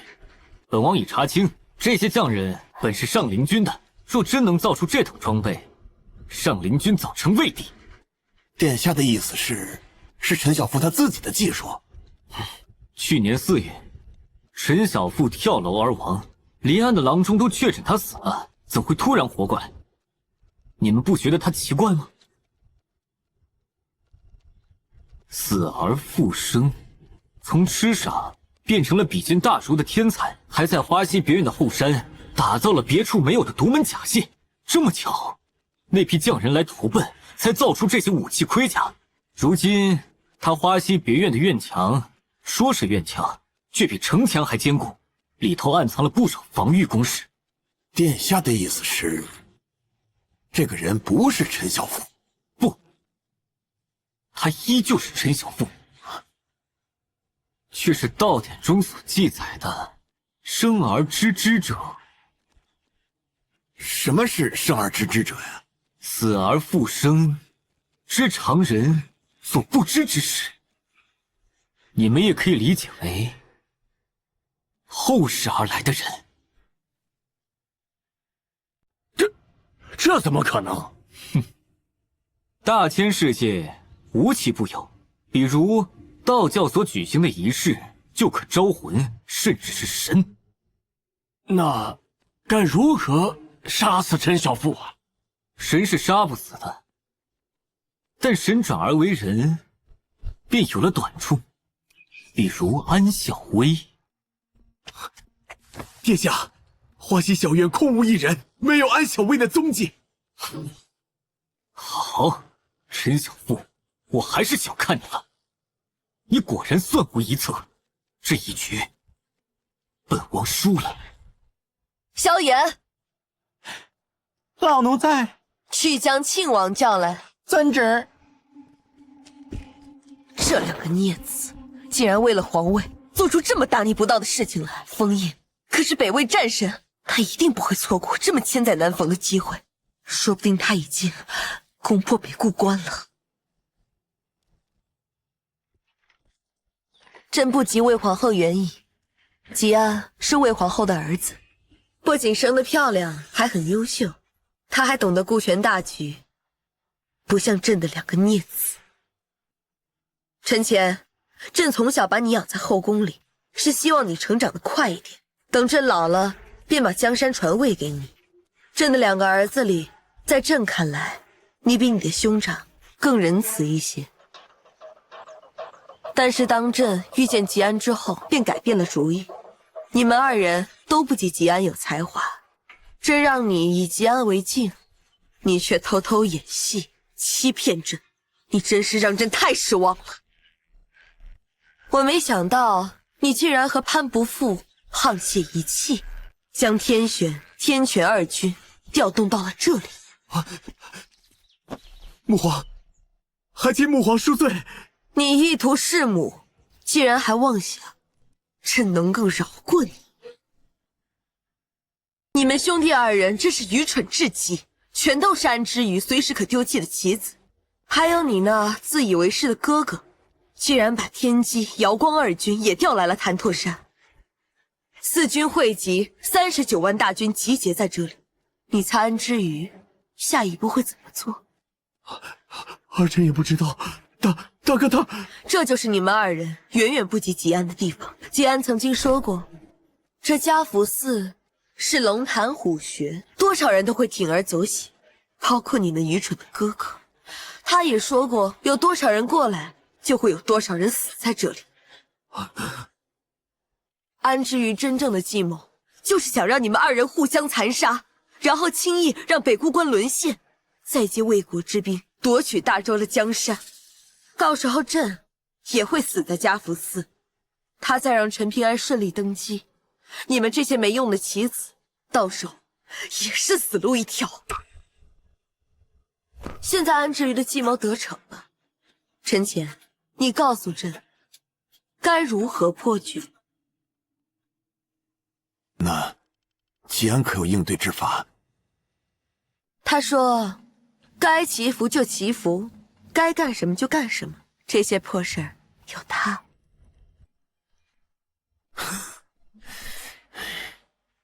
将反贼陈乾捉拿，羁押在房间里，待事情结束之后，押解回京问斩。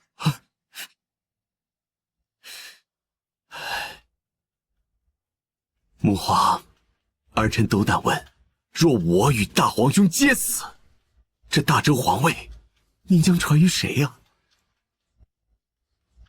儿臣愿将功补过，但求母皇念在儿臣。看来你还是不死心，朕便告诉你，这大周的江山，朕已有传人。我知道，是老三吧？一定是老三。不，朕要把这大周的江山传位给陈小富。陈小富？凭什么是他呀？他只不过是你的一个面首。放肆！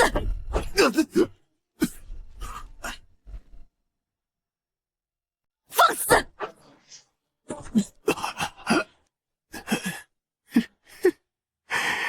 周妹，你以为你能做我这皇上？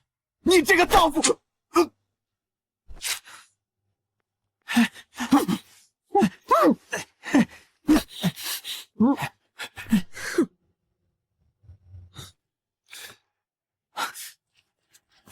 将军，天齐瑶光二军共计20万大军向潭托山而来，大皇子这是疯了不成？报！发现了100余人骑兵向此地而来，旗号是陈。陈？齐大将军里面并没有姓陈的，难道是陈小富？你就算活着，区区100余人，又能如何？天权将军，见过太傅。没有时间耽搁了。天机阴阙的8万人，半个时辰之后便到，立刻集合你与天玄军的18万大军，以逸待劳，先灭他部。来，以天玄军为中翼，他天玄军为侧翼，另留2万人为后翼，于前方30里处围歼阴阙。待瑶光军赶来之后，你前锋变后军，断其退路。老夫随后便派后军接应。记住，务必要速战速决，切不可拖延。是。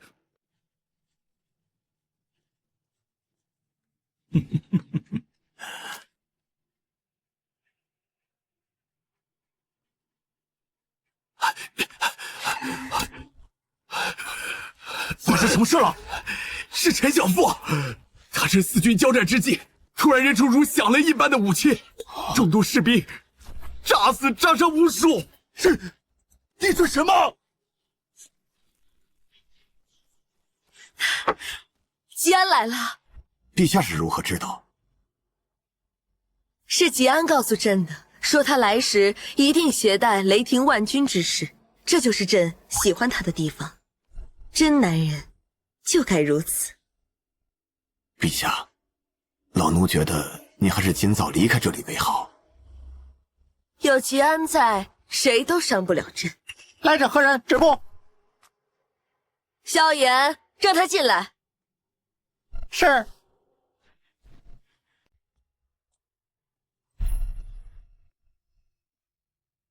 陛下好气魄。萧炎，有朋自远方来，多准备几个酒菜。是。萧文天，你胆子也不小啊。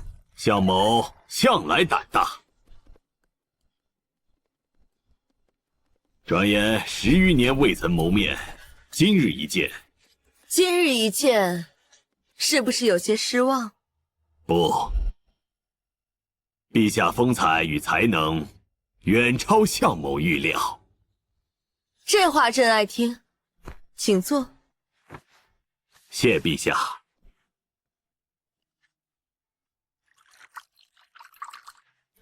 朕记得上次相见还是在战场上，那是15年前。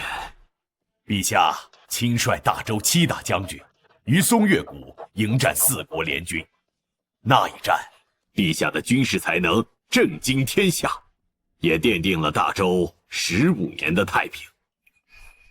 这说起来还要多谢你当年未曾出手。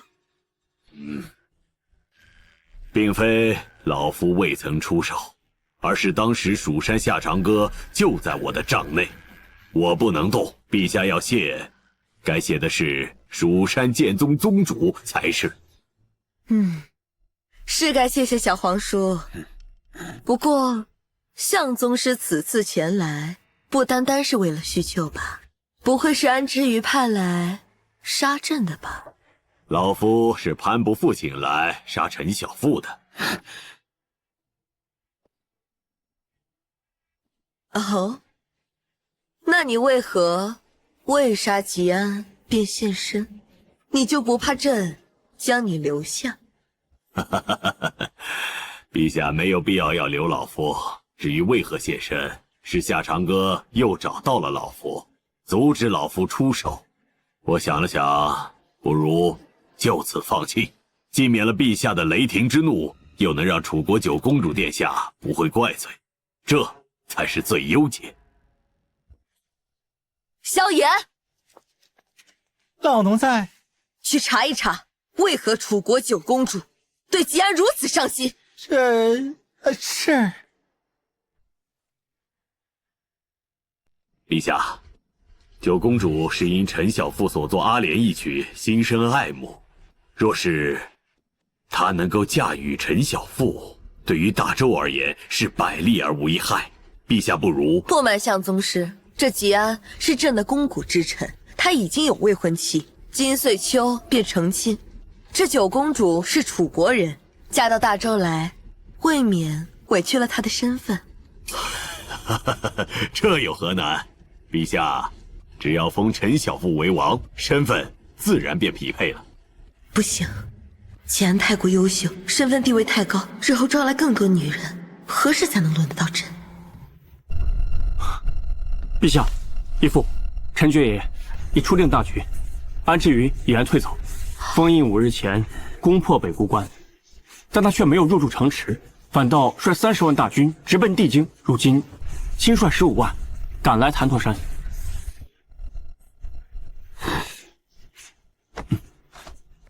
封印终于来了，他来了便好，陛下也该下一趟山了。朕本来要留你用饭，可是吉安素平叛贼，朕要过去收拾残局了。萧炎，老奴在。取朕的盔甲甲刀，让凤玄侯集合队伍，随朕下山。是。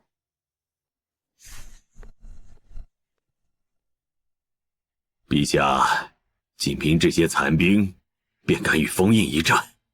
残兵亦能死战，他们与相公不过，只会更拼命。更何况有吉安在。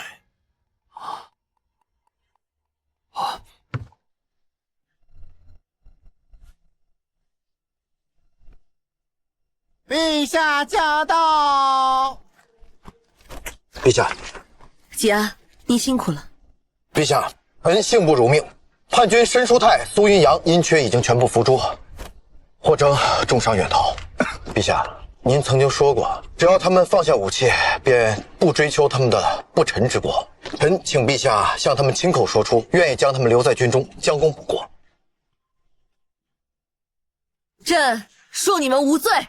多谢陛下。陈小妇平叛有功，朕封他为大周威武大将军，以后你们皆是陈大将军部下。参见威武大将军。咱家恭喜陈大将军。吉安果然少年英才呀！哈哈，不是，陛下，您是个文人啊。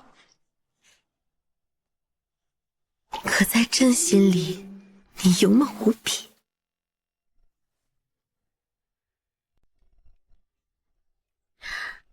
可在朕心里，你勇猛无比。呀，威猛非比威猛。哎呀，这也是为了你好。这兵权可是最有力量的权力。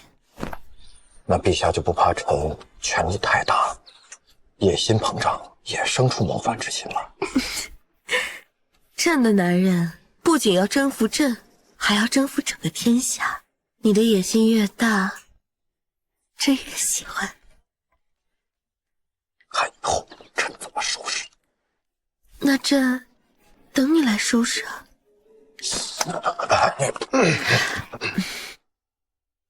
吉安，你知道我为什么会把这些人交给你吗？因为封印大军就要来了，你能替朕挡住封印吗？容陛下放心，臣万死不辞。好，周兴，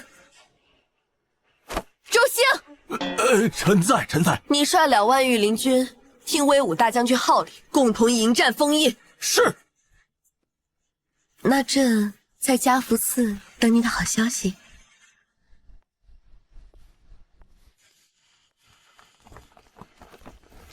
公子，我军500破甲军已将封印大军凿穿，相信用不了多久，封印就坚持不住退走了。好，吉安，老夫看你的破甲军刀枪不入，他们身上的装备能否？我明白侯爷的意思，只是这批装备造价极为昂贵，且打造极为困难。即便是我，也只能打造这区3件套，想要大规模装备，恐怕有些困难。若陈小夫有1万破甲军装备，恐怕整个天下都无人能敌了吧？吉安，吉安，救驾呀！救驾！陛下不刚走吗？嘉福寺的主持是安之瑜的人，他在陛下祈福的檀香里加了迷药，趁陛下无力之时将他灌入了佛塔，还派僧兵除掉了护卫，咱家是拼死突围来报信儿的。陆宣侯，立刻前往嘉福寺。好，众人即刻动身。陛下，再撑片刻，吉安来了，便有救了。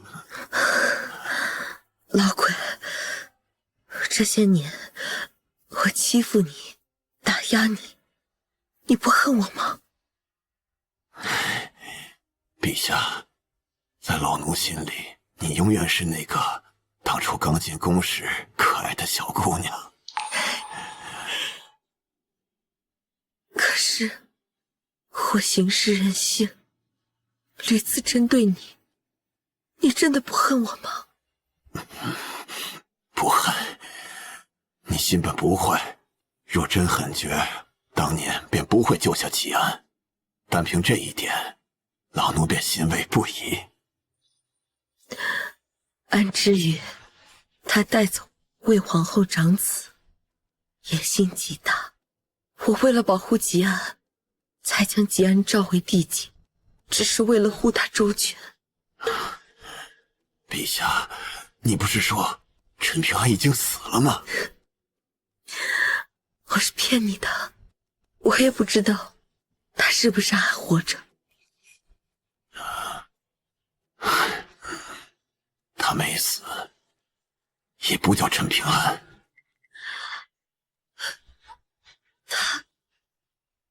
那他叫什么？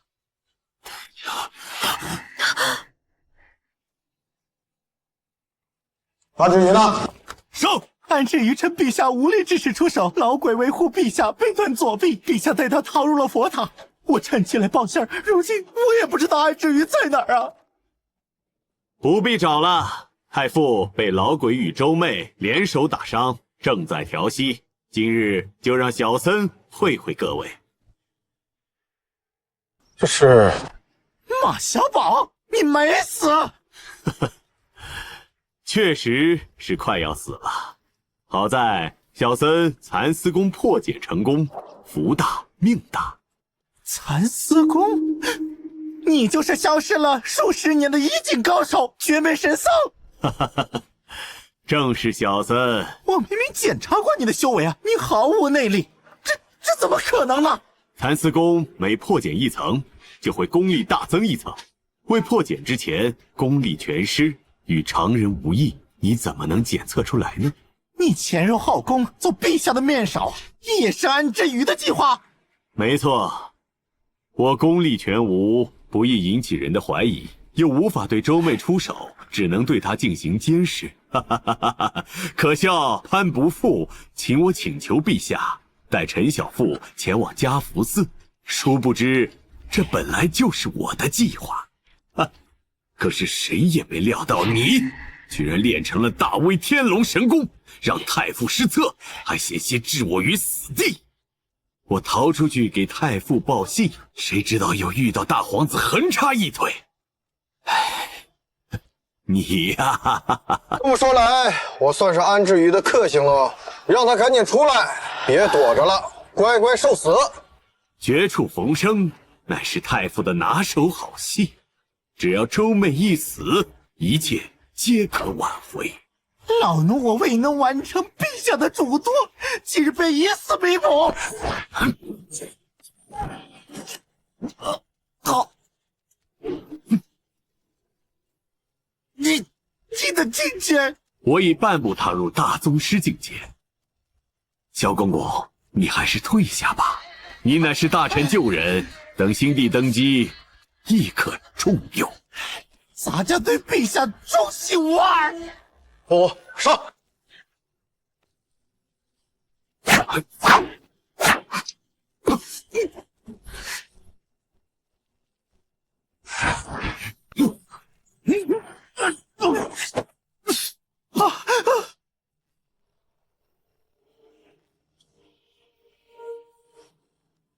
公孙小心，这老东西虽为深不可测。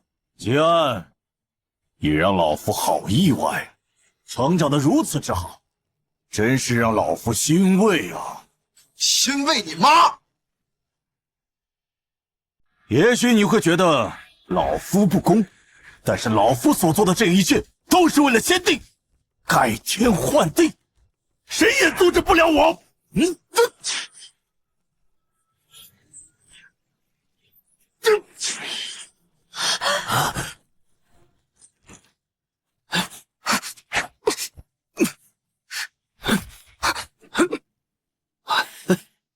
蜀山剑宗的小师叔天赋惊人，今日切磋果然如此。小僧还想与李施主再讨教两招。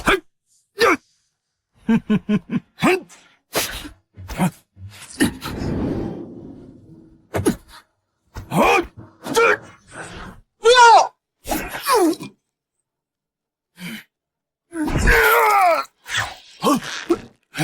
姐，快跑！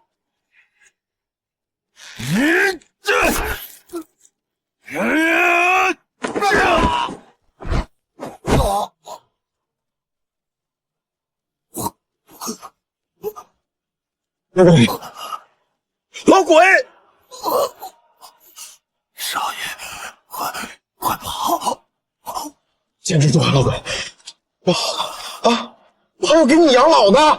七情四月的秋花真的很好看，帮我照顾好院子里的那棵秋花。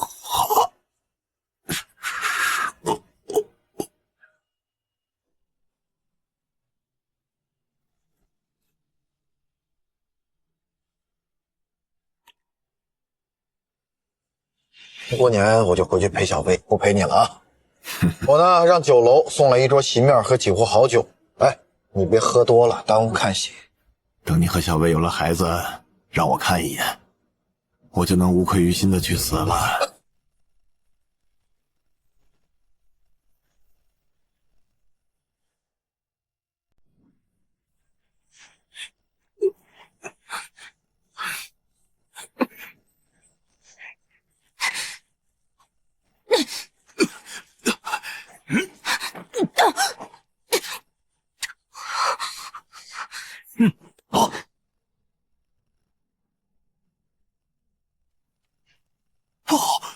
他要破镜了！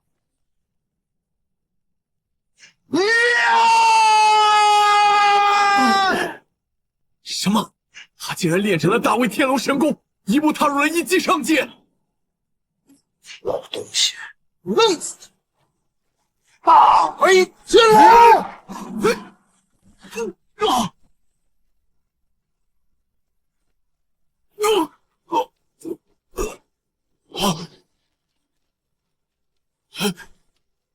吉安，别追了！韩志宇，我早晚弄死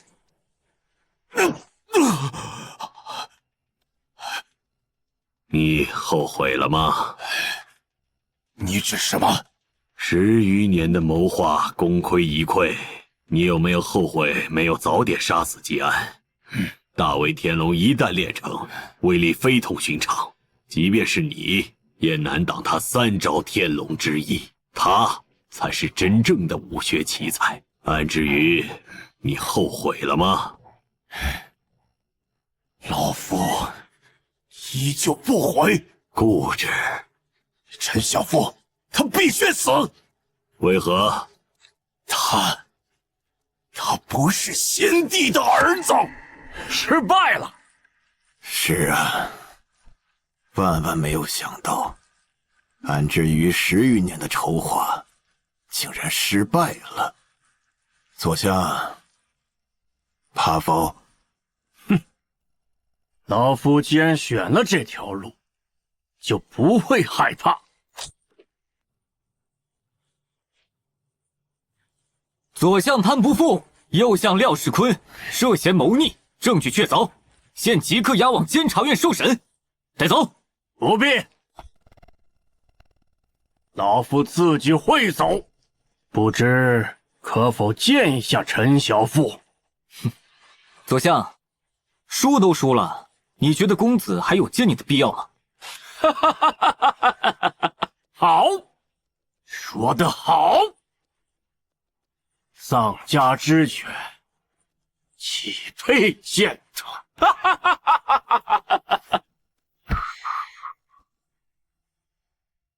右相，请吧。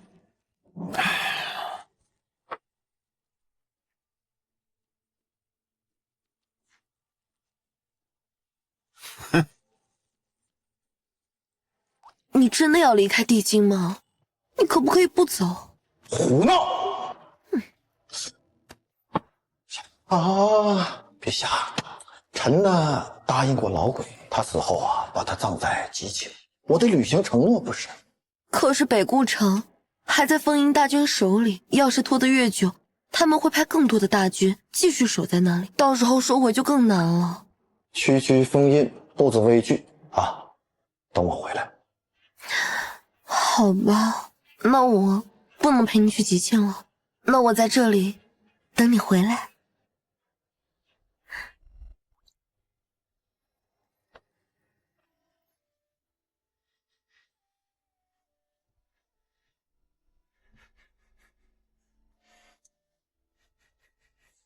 你们都是老鬼的义子，老鬼跟我提起过你们，他也答应过你们会给你们自由，我会遵守这个承诺。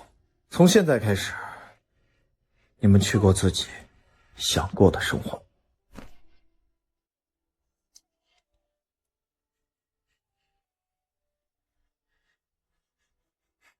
任行之后有什么打算？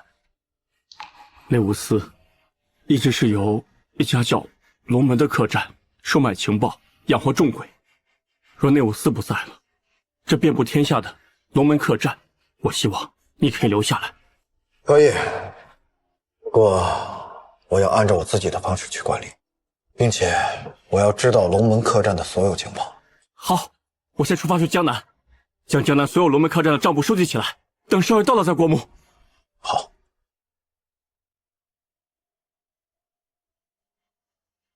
小薇，你别送了，我很快就回来。我会在小院等你回来。好。等一下，年里，朕想着好久都见不到爱卿了，来送送你。放心吧，臣去几日就回。那你就没有别的什么话要跟我说的？你等你回来，我的伤就好了，到时候臣妾为你接风洗尘。